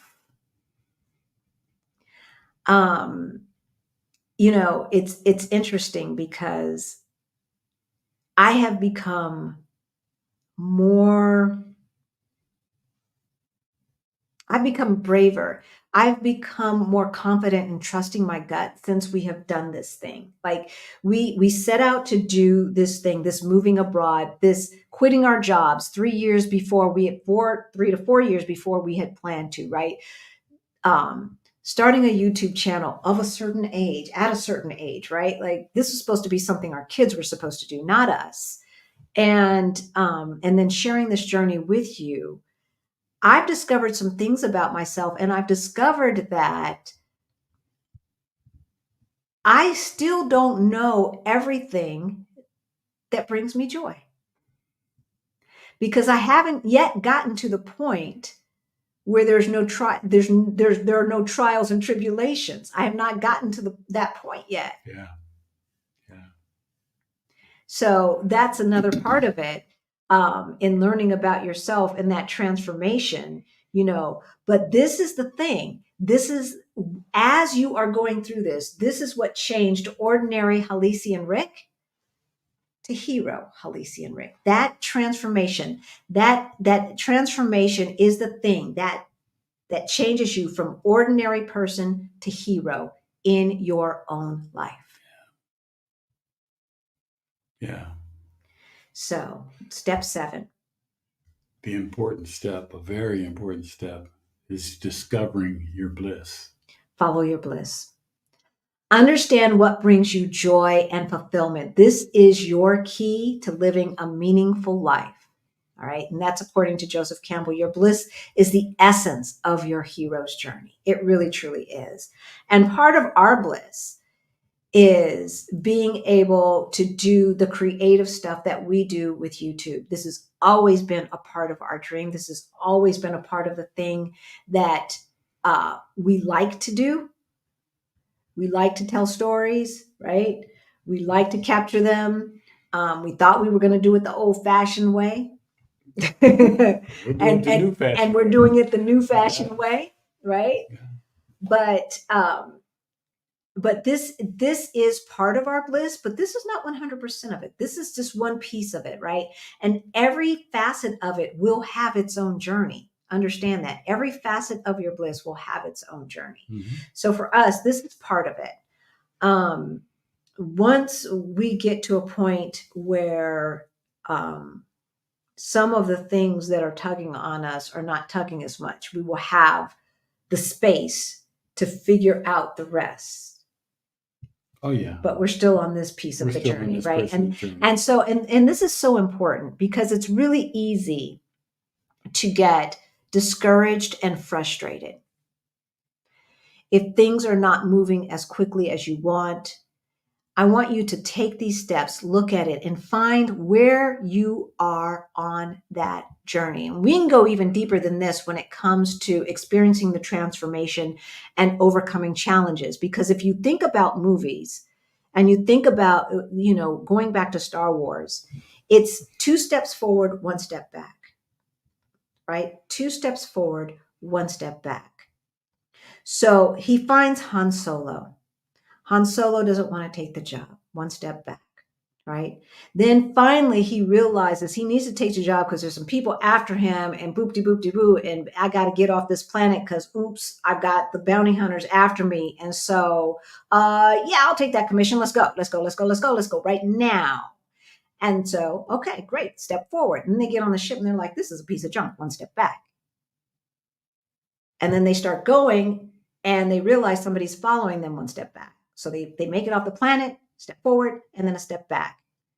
They get to where they think the planet is that they need to warn or whatever have you. It's blown up, one step back, right? Back and forth, back and forth, back and forth it goes. That's how it goes. Because if slaying the dragon were that easy, everybody be doing it. Mm-hmm. Everybody be doing it, right? Everyone would slay that dragon very easily if it was that easy. But that is not, we all know life is not like that. Nope. And so it does not happen that way in movies, and it does not happen that way in life. Our hero, our protagonist, must go through some things until he makes that. And here's the other thing that we as humans do, and that happens in movies. When we take that call to adventure, do we go 100% in? No, we do not. We do as little as possible to get to the end result. We do as little as possible to get to that end result. And then we figure out that wasn't enough. We're going to have to do a little bit more. So we do a little bit more, and that's still not enough. So then we have to do a little bit more. We never do more than what we think is necessary to get that thing. So that's why there's always, 2 steps forward, 1 step back, 1 step forward, 2 steps back, 2 steps forward. You see what I'm saying? That's why there always is that, because by human nature, we're only going to do what we believe is required to get the thing done. We don't go balls out. That's not what we do. We like to do the dance. I guess so. I guess so. We like doing the dance. Right? Yeah. I mean, Han Solo knew that he wasn't going to only have to do A, B, and C. He knew he was going to have to do more, but he didn't want to do more. He's just going to do what was necessary to get them off that planet and get them to point A. And then I'm through. I ain't doing no more. But come on. The universe is at stake. That's a you problem, not a me problem. Yeah. And that's how we operate in our lives. We only do what we believe is necessary to get the thing. And then we find out that that's not enough. And we have to reevaluate who we are, what we're going to do, and how much we really want that thing that we say we want. So you experience the transformation, you overcome challenges, recognizes the change within yourself, and you go from normal person to hero. You discover your bliss and understand what brings you true joy and fulfillment, right? Mm-hmm. Living that meaningful life, because that is the key to your journey. Number 8. You share your treasures. You return. Always important to share and return your treasures. Right? So that's the return. We talked about the initiation. Now we're at the return. You return to your village. Our ordinary life was a midlife crisis, but we were past that. We came from the village of midlife. No, we were past that.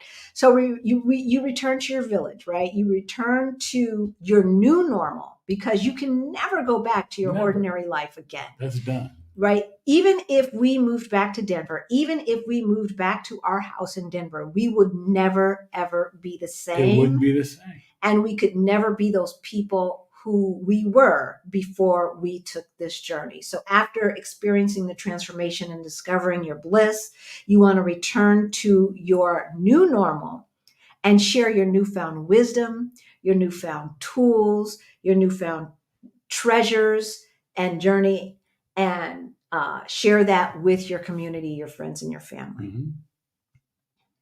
And then number 9. You have to embrace your continuous growth. This is cyclical in nature, y'all. There is the overarching journey, which is called your life. And then within that, there's your A, your B story, your C story, your D story, your E story, your F story, and on and on and on it goes, right? If you look at movies, there are several stories going on at the same time, with as much as they can talk about in an hour and a half to 2 hours, right? But this is, 50, 60, 70, 80, 90, if you're fortunate, 100 years of life. And so there are a lot of stories. That's a lot of continuous movie. So understand movies. that this is cyclical. It's not a one-time event. No. It's something that continues to go on. After Luke uh, uh, eliminated the Death Star, one of the things that he realized is that Darth Vader escaped. If they didn't realize it then, they realized it by the next movie because the Empire returned and the journey continued, right? The Empire returned, and what he thought of who he was, and oh, I'm going to be this person, and I'm so such a month, and I'm this Jedi, and whoop de whoop de whoop de whoop. You know, he went off to try to study, but meanwhile, the Empire was wreaking havoc, and they had returned in full force, and they were doing what they were doing, right? And so the journey continued. You have to embrace the ongoing self-discovery journey, the ongoing self-discovery journey, because as kids, there isn't a lot of self-discovery that we are allowed to have, especially from our generations. Our parents told us who we were. We were not allowed to figure out who we were. I think they do that a lot more these days, parents, than our parents' generation.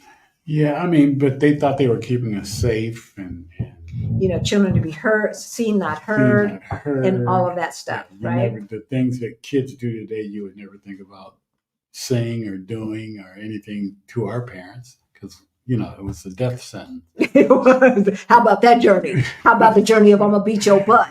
So, yeah, so you know, but you know, parents more today are trying to say, well, you know, you got to grow into your own person and this and that and blah blah blah. And that's good because, you know, living your life solely based upon others' expectations is not a way to live. It's not a way to live. And it helps white supremacy. It helps the corporate structure, but it does not help you. It does not help your community and does not help your family. So as you embrace this continuous growth, step number 10, You have to rewrite your story. rewrite that story, reflect and reframe. Reframe your story in terms of you being the hero of your own story. Regularly reflect on your journey. Consider reframing your life story using the hero's journey narrative. Once you realize that trials and tribulations are just part of you getting to your bliss, you will look at them a lot differently, Oh, yeah. and you will probably emotionally handle them a lot differently. It gets to a point where it gets simpler, more simplified. Yeah, This understanding, now you understand and you see because you have a different way of looking at it, a exactly. different way of thinking. Exactly. And you know, it's funny because you always get on my case. It's just a movie. No, movies reflect life, and we see ourselves in the journeys of those people on screen. And that's why we get wrapped up into it. That's why we get wrapped up into them. That's why I don't like movies that don't have happy endings. I don't even like movies that have bittersweet endings, you know, part good, part bad. No, I want the happily ever, and they lived happily ever after. If you follow your bliss, you will live happily ever after. It will give you a perspective that can provide meaning, satisfaction, and a flourishing life. At least you feel damn good. Exactly. All right. We've talked a lot. So let's see what you guys are talking about in the chat. Greta says, to get to the promised land of your purpose, you've got to wander through the desert, get to the root cause of what is keeping you stuck. Yes. Maston Kip was inspired by Joseph Campbell. You've heard me say that it is not the events that changed you. It was your belief about yourself and the world coming out of that event that changed you. Now that you understand the hero's journey, can you look at past events of your life and reframe them? Reframe them so you are not necessarily the victim. Reframe them so you take away a different set of beliefs about yourself and about the world from those events. Where's my Your mouse. my mouse? Okay, let's see. Hey, Lisa.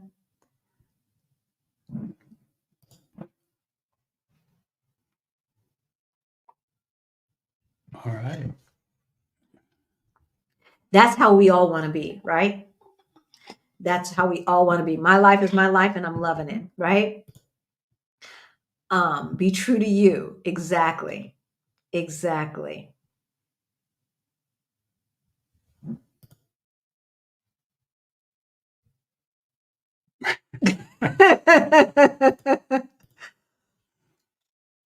You know, you ain't know. We read a little bit around here. Such good points every Sunday. Happy people make other people happy and show them that, right, that there is another There's way. a different way. Right? It is. Even if, like, I love this thing that Rashida always says. These two women, okay, we've just got some brilliant people in our community, right? And she's like, if you haven't slayed the dragon yet, I'm paraphrasing. I'm going to put it in terms of the hero's journey. If you have not yet slayed your dragons, right? But you see baby girl over there, brother man over there, slaying their dragon, and you cannot be happy for them, you probably ain't never going to slay your dragon. You probably never, you need to be happy for other people slaying their dragons too, right? Yeah. Other Right. people that are slaying their dragons are willing to help, to either give you knowledge or give you the tools to slay your dragon. That too, that part right there, right? Like, as you being like, towards them, that might be the person to help you slay your dragons. There was something else. It'll come back. It will come back. Joseph Campbell. It will come back. Being happy for other people, slaying dragons. I was looking at WH. Got laid off.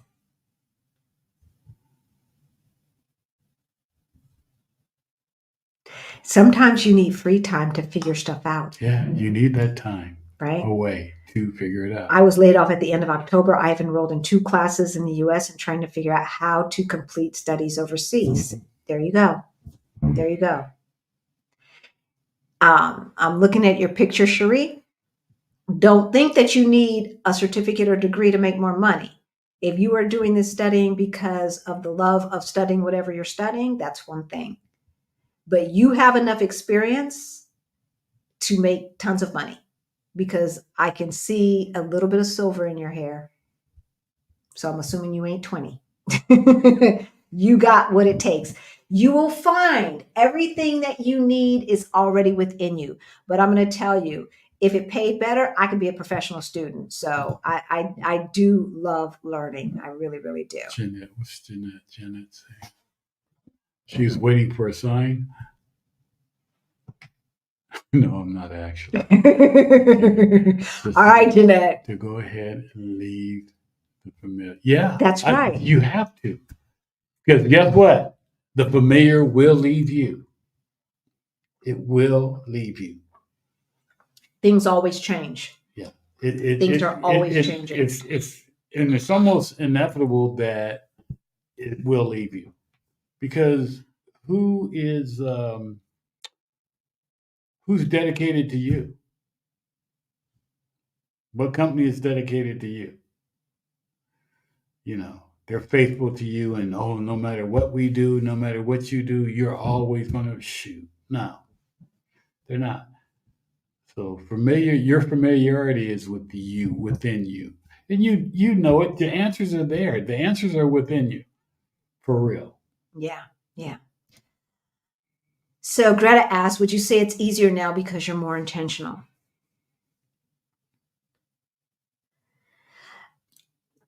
I think so. I would think so. Yeah, when you're more intentional of doing different things, it does become a lot easier. I have always been a get it done person. I've always been I need to have a dream, a goal, and then I'm going to do these things and get there. Now the goals change. They have changed over the past 20, 30, 40 years, right? But I've always had to have something to be striving for. And so for me, doing the thing and trying it and getting close gives me the confidence to do the next thing. And so, and I say that because so often, especially with younger people, they're afraid to make that move. And in even other people who've never gotten out of their comfort zone, they're afraid to make that move. They want everything to be perfect first, and this and that and the other. And the truth of the matter is you're never going to get the confidence to do the thing until you do the thing. Right. You're never going to get the confidence to do the thing until you do the thing. And there's no way to get confident while standing still.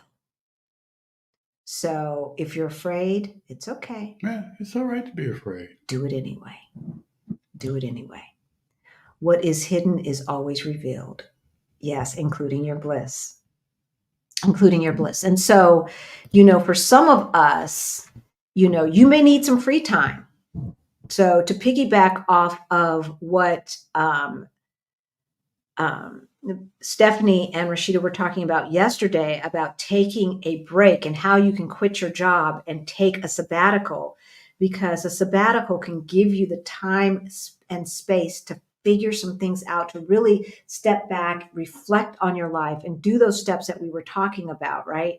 Reflect on your life and think about what you want your journey to look like. And that, even just taking a sabbatical, is a call to adventure for a lot of us, right? Nothing stands against you other than your own limited view, right? Limited perception of ourselves. Exactly. Those folks who have limiting thought beliefs, right? You have to know that there is abundance. You have to know that, it's interesting because when I was looking at some interviews of Joseph Campbell from back in the 80s, and he was talking about following his bliss, and the interviewee asked, do you feel like there are invisible hands helping you once you step out? Yeah. And he says, well, of course. And so if you are into the law of attraction, that is, it's like, the universe complies, right? But yes, and I've said this, if you step out on faith, it is amazing how things and opportunities and doors open for you that you didn't even see that door over there. And all of a sudden, as soon as you make that decision to answer that call to adventure, you make that decision like, you know what?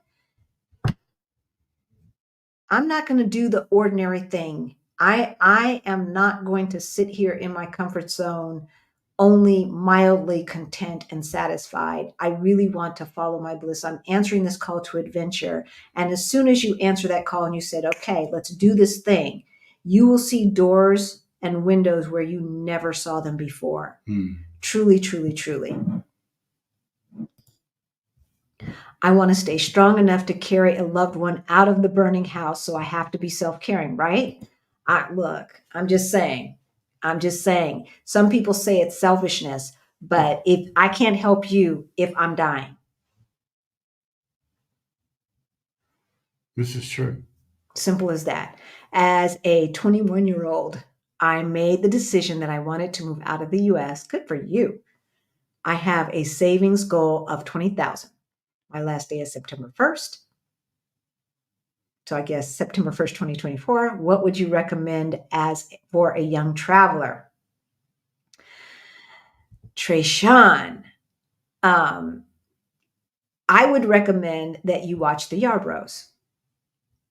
That's what I would recommend. And Energy, ENERGI. Make sure that you decide what your monthly budget is going to be and choose countries that will fit within that budget. Yes. Energy, ENERGI. A link to her channel is on our main page, as well as the Yarbros as well. Yeah. They're both on there. Energy is probably about 25 by now, 26. She's been traveling since she was 19 or 20 years old. And then the Yarbros have been traveling for about the past 7 years or so. Both good sources. Yeah. Reach out to them. That's right. Let the force be with you.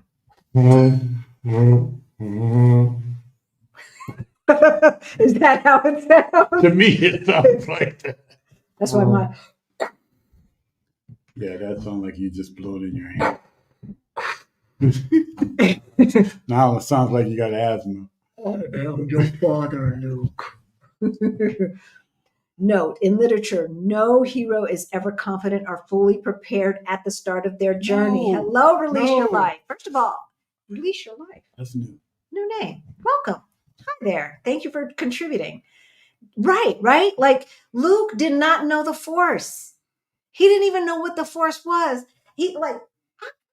I remember reading some old history books about some Jedi, something or other. What you talking about, old man? Is that a collection agency? Right? He did know how to fly because he had the hovercraft thingy, right? He knew how to shoot, but he did not have any of the skill set necessary to defeat Darth Vader. None whatsoever. No, he had to learn.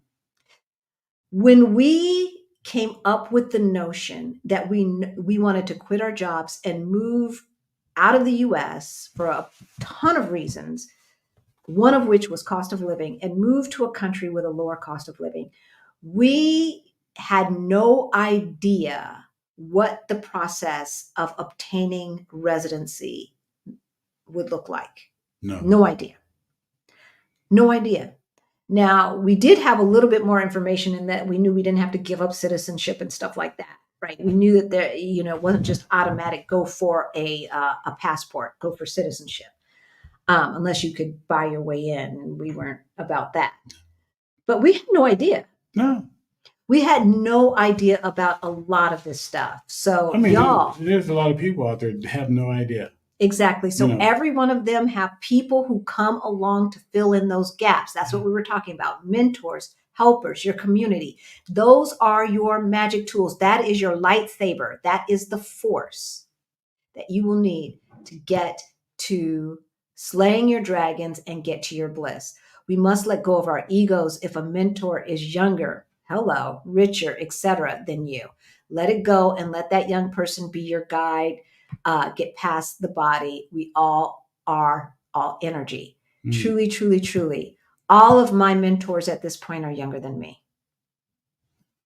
by a decade or more. The reason why I know what I know about technology is because I listen to the young people around me. And they mention something, I'm like, oh, what's that? Sometimes older people, like Ron told me about TripIt. But other than that, it's usually younger people. I'm like, oh, what's that? I want to know. Let me see. Let me see if this is something I want to know, want to learn, this or that. Seriously. I mean, the people who worked on my campaign, who taught me everything about politics and how it worked on the local level, they were young enough to be my kids, y'all. If I was half as smart as them when I was their age, as wise, oh my God. Those who depend on you, family, friends, and job, don't mind you being stagnant or feel fearful of what else is for you. No. Yeah, find your bliss. No, they don't. Because they want to keep you stuck on stupid while they extract your energy, your knowledge, and your money from you. No one wants to be left behind. They're miserable and they want you to be miserable too. But they don't want to do anything to move themselves forward. Right? They want to be able to call you, girl, listen to what my boss said today. Ooh, after you, let me tell you what my boss said. Right? Yeah, trading stories and blame. Right? You hear what Big Mama said. It doesn't do anybody any good because blame don't feed nobody. It doesn't make anybody go forward. No. Just keeps everybody stagnant. Exactly. See, that's what I'm saying. Welcome. Here I come to save the day. Throughout your journey, there seemingly always seems always appear an unlikely person. Oh, there seemingly always appears an unlikely person that will be your mentor. Oh yeah. Yeah. Right? Have your eyes open. Expect them to come. Cassandra.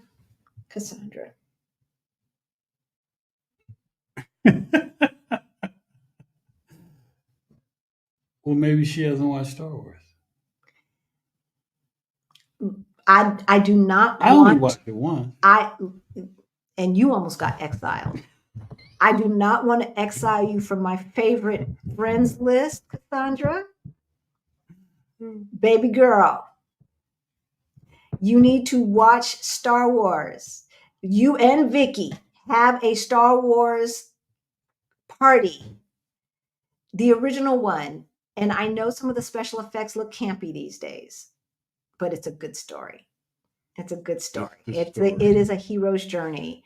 Yeah. And it's much better actually than the newer ones, in my humble opinion. But it doesn't have to be Star Wars. We just chose Star Wars as the story. Because a lot of people know it, but no, you need to watch Star Wars. You and Vicky need to watch. But I mean, it's all the stories. Just like I said, when I said Mighty Mouse, I wasn't just joking about Mighty Mouse because it's the story of a superhero mouse that goes through all these different steps, and returns back. Popeye, you name whoever you want to. Look at any story you want to. Doesn't have to be Star Wars. Life is a journey. Life is a story. I don't know about no Mighty Mouse, but one of the things that we were talking about, if you guys saw the new Shaft, okay, right? And so Samuel L. Jackson, the kid, I can't remember the actor's name, but his call to adventure. He had this ordinary life, his buttoned up, safe life, working for the FBI. Everything is in order. He's afraid to talk to the girl, look, but everything was comfortable and in order, and he had control over every piece, right? And then what happens? His childhood friend gets murdered. They call it suicide, but something doesn't feel right to him because he noticed that his friend looked a bit off the last time he saw him. Once his friend was killed, that was his call to adventure. Now he had a choice. He could leave it up to the police, or he could take things into his own hands. And he decided he wasn't going to leave it up to the police, that he was going to figure out why his best friend was edgy the last time he saw him and why he was murdered. He did not believe that he went back on drugs. And then the report said that there was so much in him that there's no way he could have shot all of that, whatever narcotic it was in him, right? And so at the end of the journey, not only does he flip his boss off, but he gets the girl, right? He discovers that everything he had, all the chutzpah, all the coolness of his dad and the stability of his mom, right? All of the things that he was trying, that he didn't know that he had in him, he had within him. He didn't think he had it at all. Right? He had within him the whole time. He comes back to the community, his family, and he starts sharing his gifts, his skills to figure out stuff and catch the bad guys with his community. Now they were going to someplace else at the end of the movie with the original Shaft guy, Richard Roundtree, right? And you see them walking off, about to take another journey, right? So it doesn't really matter what movie you watch. The hero's journey is the hero's journey, whether it is a love story or not. If it's a love story, then you've got two heroes. You've got the boy and the girl. But they both go through a journey of self-discovery. in order to get to their bliss. And part of your bliss could be the finding of a partner to share life with, right? I love it. Yes. Heroes are resilient. You've got to be. You've got to be. You've got to be willing to let the small stuff roll off and to get up and shake yourself off when you get knocked down. The inherent struggle of the hero are filled with pain. You must confront your monster before the transformation. And sometimes the monsters are your past.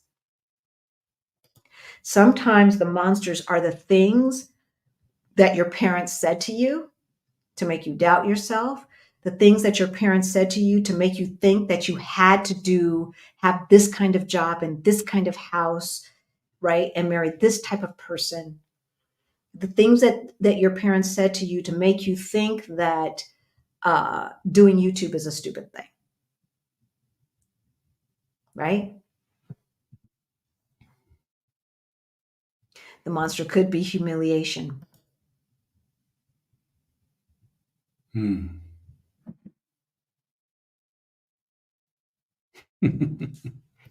Tanya, our course in US dollars fluctuates day to day, but it's 127 euro.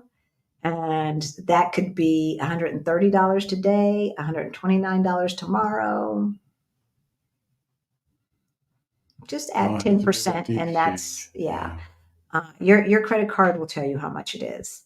You can pay, you just pay for it just the regular way, and your credit card will give you the exchange rate of the day. And it'll usually give you a better exchange rate if you've got a good credit card than or your debit card than what you see on Google or whatever.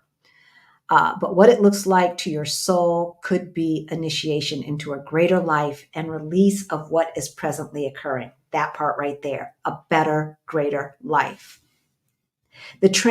There is no point in transforming backwards. We're not going on this journey called life in order to move backwards, in order to be more fearful, less courageous, right?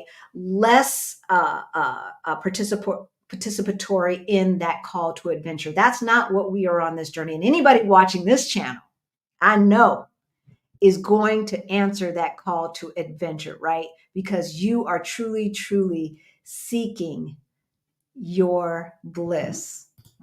Thank you, Jess. I do try to be. I try to be. I'm not always nice. Like I said, I'm not putting up with I'm not going to be polite when you're talking smack. That's not me. When the light is brightest, the shadow is deepest.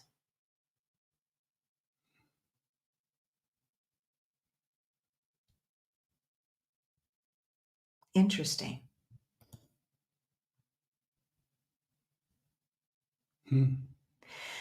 Interesting. What I get from that is as you become more self-aware, you can see how deep your pain goes. You just need a better scalpel. You can cut it out. Greta asked the question. Which Greta? Number 9. What was number 9? Money moves. Oh, money moves. Oh, there it is. What was number 9? Number 9 was embrace continuous growth. Yeah, embrace continuous growth. Acknowledge the cyclical nature. Understand that the hero's journey is not a one-time event. Life is a continuous cycle of adventures, challenges, and growth. Embrace the ongoing process of self-discovery. That was number 9. Mm-hmm. Okay. Your radiance will transform your abyss into the elusive elixir of life. And for the first time, you will realize that all the while it was your own light that you were searching for. So you've just wrapped us back around to you are the hero that you have been searching for, y'all. You are the hero, and you can rewrite your story. You can rewrite your story.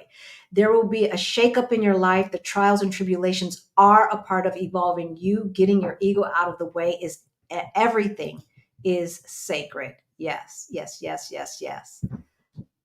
So I think Greta is giving us her whole dissertation tonight, but that's okay because this is some jewels. In the event in my life is the greatest blessing. Wait, in the event in my life was and is the greatest blessing in unfolding me. So grateful. I embrace, accept it all because all is good. The process may be painful, but it will be beneficial in the end.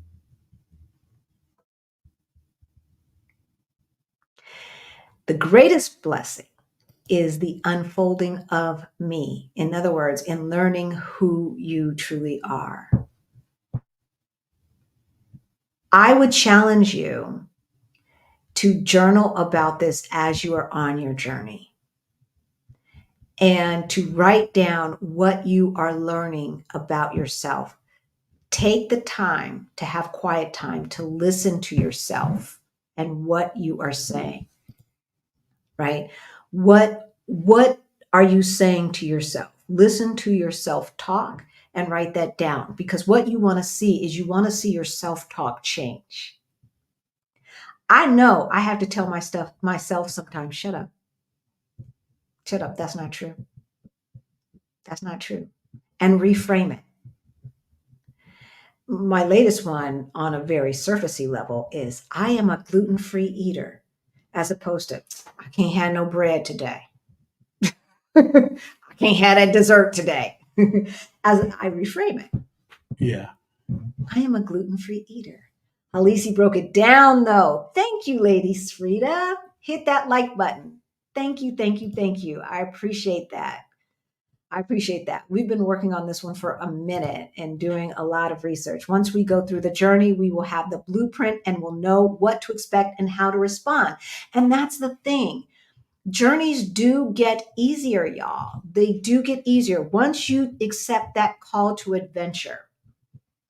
I mean, I decided to go to grad school at 38 years old. I hadn't had like high level math since what, 20 years old, 19 years old in college?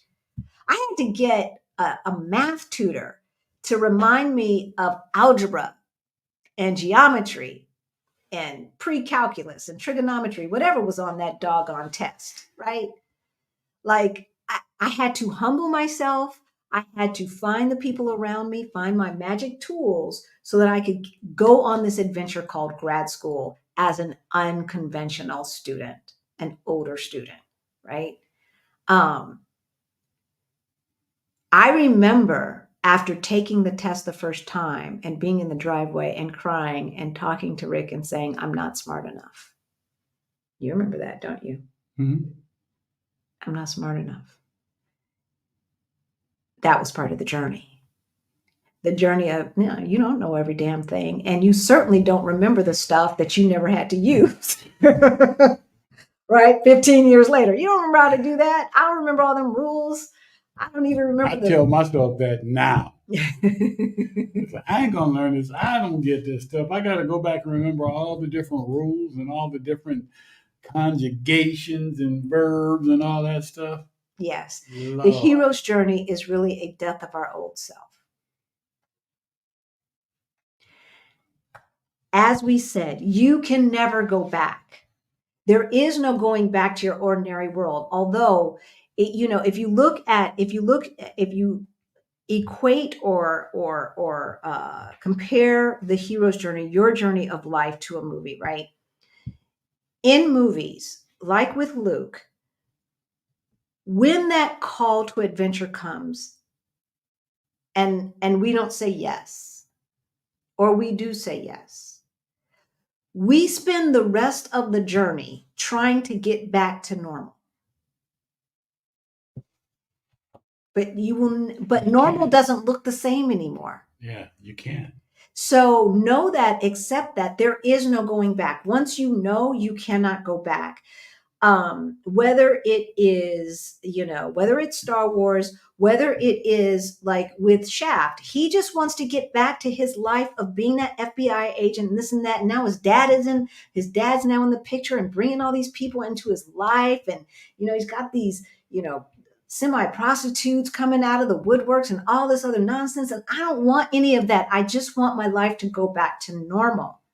But it's too late now, because now you know that there's this underground group of people who are infiltrating the community, and they're using the military, right, to bring drugs and whatnot into your community. So there is no going back. You cannot unknow that. There's no, that's your new normal. No, now whether you are realizing something about your external world or realizing something about your internal world, or both at the same time, there is no going back.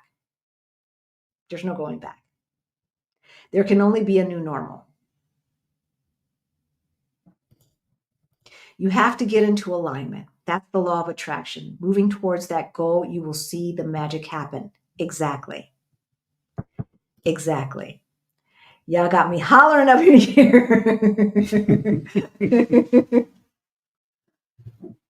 Doors open. Whether you want to, I don't care what you call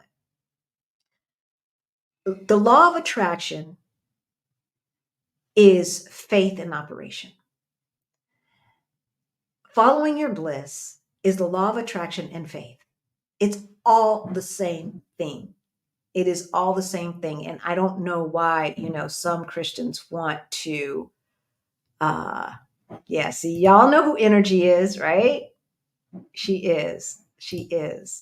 I'm excited because my husband just found out that he can retire at 50, which is 3 years from now. This is such a great time frame for us to live our best lives somewhere else. Yes. Mm-hmm.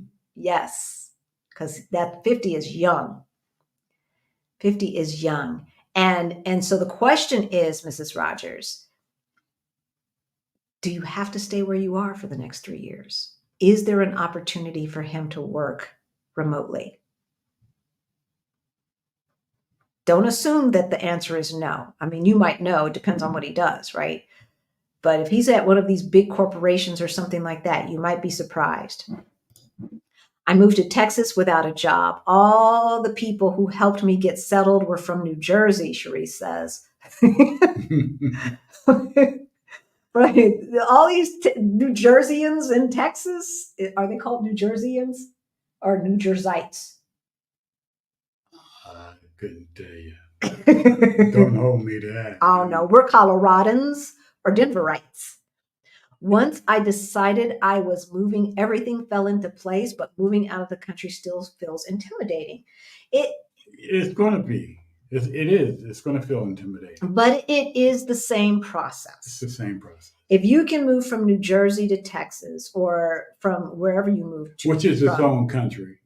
Yeah, Texas. If you can move across country, you can move across the world. Now, obviously, when you move state to state, it's all ground, right? They speak English. There's probably going to be a Cheesecake Factory and a Chipotle and a Target and a Costco, right? Like there's some things that you just know, right? Yeah. Which are not necessarily the case when you move out country. But the process is the same. So whatever the steps you took to move from back east to Texas, or from wherever you moved to Texas, use that same process to do this thing. Mm-hmm. The only difference is that wherever you're going, you may not be able to work in that country. So that if you're still having to work, that piece may look a little different. And I have my own business doing what I love to do. And the best part is that it's fully online. There you go. So maybe you don't have to wait 3 years. The luxury bucket list. Facts. Most of my mentors are younger now, right? New name. Seems like a new name. Welcome. If not, I'm sorry. Luxury bucket list. But it sounds like a new name. Hey, Nubianette. Haven't seen your name in a while. Good to see you. Good to see you. Okay, so Diane asks, my mentors have no number. As Magic said, you can always learn from somebody. I'm telling you, look. Yeah. The person who taught me the most about running for politics when I was like 48, 49, 50 was 23 to 24 years old. That young man was so brilliant, wasn't he? Oh yeah. I mean, he still is. He's still alive. He's still brilliant. I have never had patience for people who complain about their job but don't do anything to fix their situation. That tree, girl. Sometimes we're the villain. Sometimes we are the villain in our own story. Because I know someone who complained about their job a lot but didn't want to do anything to change it. Hey, so I know firsthand. That's why I asked the question: if you're the hero or the villain. Look what Cassandra asked. No. No, there's no dragons in Star Wars. Proverbial dragon, the metaphorical dragon. We're slaying metaphorical dragon. Oh, you got balloons. You got balloons, Cassandra.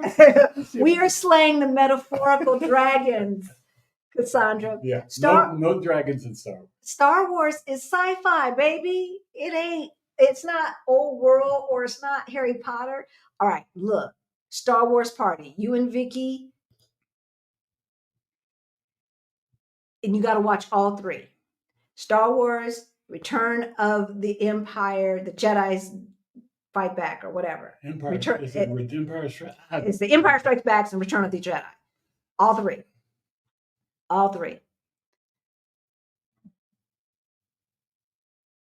This Jametta's not a Star Wars fan either.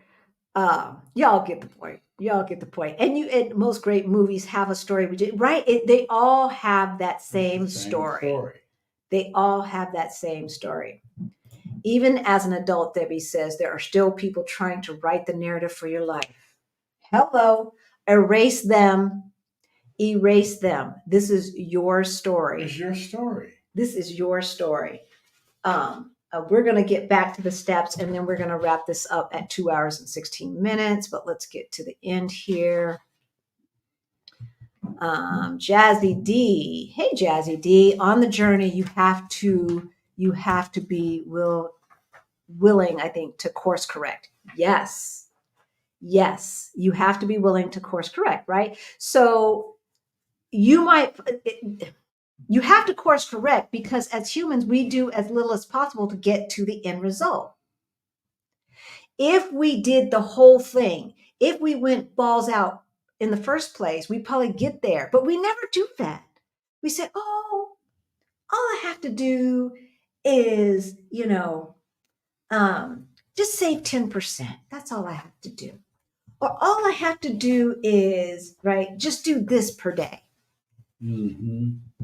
And then we find that doesn't really work or that it has the opposite effect, right? All I have to do is go knock on her door and then she will ask me out. No. So you have to course correct because we're already doing the least amount to get what we want. And you see that in movies, you see it in real life, right? No one, well, there are some people that will study more than they need to pass the test. Most people just study what they think they need to study to pass the test, right? They don't try to do more than that. And that's how we are as humans. And so once we figure out that just doing this is not going to make it, then it's like, okay, all right, well, how about this? Oh, no? Okay, well, how about that? Right. Oh, okay, now I got a little closer. Now I see, right? So yes, you don't have to have it figured all out before you start. You have to be a lifelong learner, and that is the point of life. You accept the call. You accept the call to adventure, right? You go through the initiation phase of figuring out how to slay the dragon. You slay the dragon, you return, you tell the story, you answer another call to adventure, and on it goes. I pulled my dissertation out. So I felt like you guys are going to send me to the chalkboard. Okay, first of all, Greta, they don't have chalkboards anymore. That's not a thing. They got whiteboards in schools now. As a retired electrician, when we went to LED lights in the mill, the light was brighter, but it made the dark darker. Oh, interesting. Interesting. Response to a brighter light. Yeah, yeah. That's a great metaphor, Diane. Real life metaphor to what Greta was talking about. So Pinky says, you're good enough, you're smart enough. Yes. And doggone it, people like you. A, a little SNL flashback I had when you said that, Halisi. I don't remember that from SNL. I stopped watching after the second crew, after the Eddie Murphy crew, but I get where you're coming from. All right. Alicia and Rick, should we wear depends on the next live because we release some stuff today. I'm going to leave that up to you, Greta. I'm going to leave that up to you. We've been trying to bring it home because it is the people stuff that is the hardest in this journey, right? Like we can tell you all day long how to get out of debt. We can tell you all day long how to reach financial independence, financial freedom. We can tell you all day long how to make that move. We can give you the steps. But at the end of the day, it's a people thing. Whether it is you, your internal stuff that you're dealing with, or the people around you who are dragging you down, which is some of the conversation that we had on Thursday, right? Is your family making you broke? Whether it is your, and when I say family, I don't mean just blood relatives. I mean all of those folks in your circle. Yeah, in your world. You'll play out in them, Big Mama and them, all them people, right? We are every character playing the role in our own drama. And you are also someone else's co-star. Remember that. So when you think about the people that you need in your journey, you are also someone's co-star in their journey. Forgot to mention that piece, right? Mm-hmm. So be willing to co-star in someone else's story because we all need each other. For those who haven't watched Star Wars, the shame. The Last Dragon or some other adventure story, the model is pretty much the same. Yeah. All of the superhero movies, all of the action adventure movies. But I could probably break it down like that in every single movie that is good. Mm-hmm. But it's easier to see in the action adventure movies because they're pretty on the nose.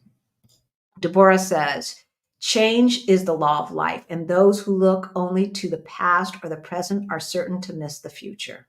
Ooh, JFK. Yep, absolutely. Absolutely. But I love, don't let desperation be your motivation. I love that. So step-by-step guide, we're going to end with this, becoming the hero of your own story. We did that. I know, we are just going to reiterate. Number 1, understanding your hero's journey. Number 2, identifying your current state, your ordinary world. Number 3, embrace the call of adventure. Number 4, you moved it. Seek guidance and tools. Guidance and tools are usually going to be in the form of people. Those are going to be your magic wand to get your metaphorical magic powers. All right. Number 5, overcome challenges, slay that dragon. Number 6, experience transformation, undergo transformation. And be aware of the transformation in yourself that is happening. And then give yourself credit. Number 7, discover your bliss. Number 8, share your treasures. Right. Return. That's the return to your community where you're going to share your treasures with the community so that other folks can go on their own journeys and learn from your experience. Number 9, embrace continuous growth. And last but not least, number 10, rewrite your story. Rewrite your story. All right. What is true today does not have to be true tomorrow. Rick and I are on the journey of following our bliss. And part of our bliss is this bliss of travel, of not having to clock in to anybody's clock, because I don't know about you, but I've been clocking in since I was 15 years old, literally to a W-2 job. And from 52 to 57, I mean, from 15 to 57 is long enough. It's long enough. It's long enough. That's enough. America, that's enough. So follow your bliss. Our bliss is hanging out with you guys. That's one of our blisses. Oh yeah. Is hanging out with you guys. And so it was scary. We didn't know what we were doing. If you look at some of the first videos, Greta was there, Professor LCH was there. There's some other folks who are in the chat that were there, and y'all hung with us. Y'all hung with us, and we love you for that. We love you. So if you have not watched our video from Thursday, Don't Let Your Family Make You Broke, or the manipulation that family does to keep you stuck on stupid, you need to watch that. If you are considering Portugal as your destination, you know that we partnered with Blacksit Global to do the Move to Portugal Virtual Summit. The replays are still available. Our meetup is in June 2024, June 17th and 18th. The information for all of that is below. You can book a call with us. Time is limited because y'all know we're about to start into our traveling mode, but we still have some spaces available.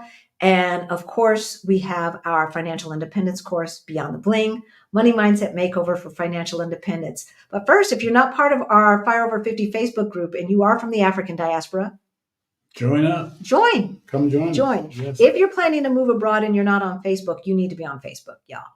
You need to be on Facebook. Put a picture of yourself on there, because in order to belong to our Facebook or Exodus Summit, we need to see that you are who you say you are, that you look like you say you are. If that makes any sense. Finding community in these places overseas, in other countries, is going to be a lot easier on Facebook, in these Facebook groups, in the immigrant/expat groups. Seriously, y'all. The majority of the friends that we have here, we met through Black in Portugal Facebook group. And we went out, broke bread, and they're now our family. And that's just how it is. And we are living our best life in Lisbon, Portugal. And with that, we're going to see y'all next week. Next Sunday. Yeah. Yep. Next week, we'll still be here in Lisbon. We love y'all. Thank you. Bye. Bye-bye.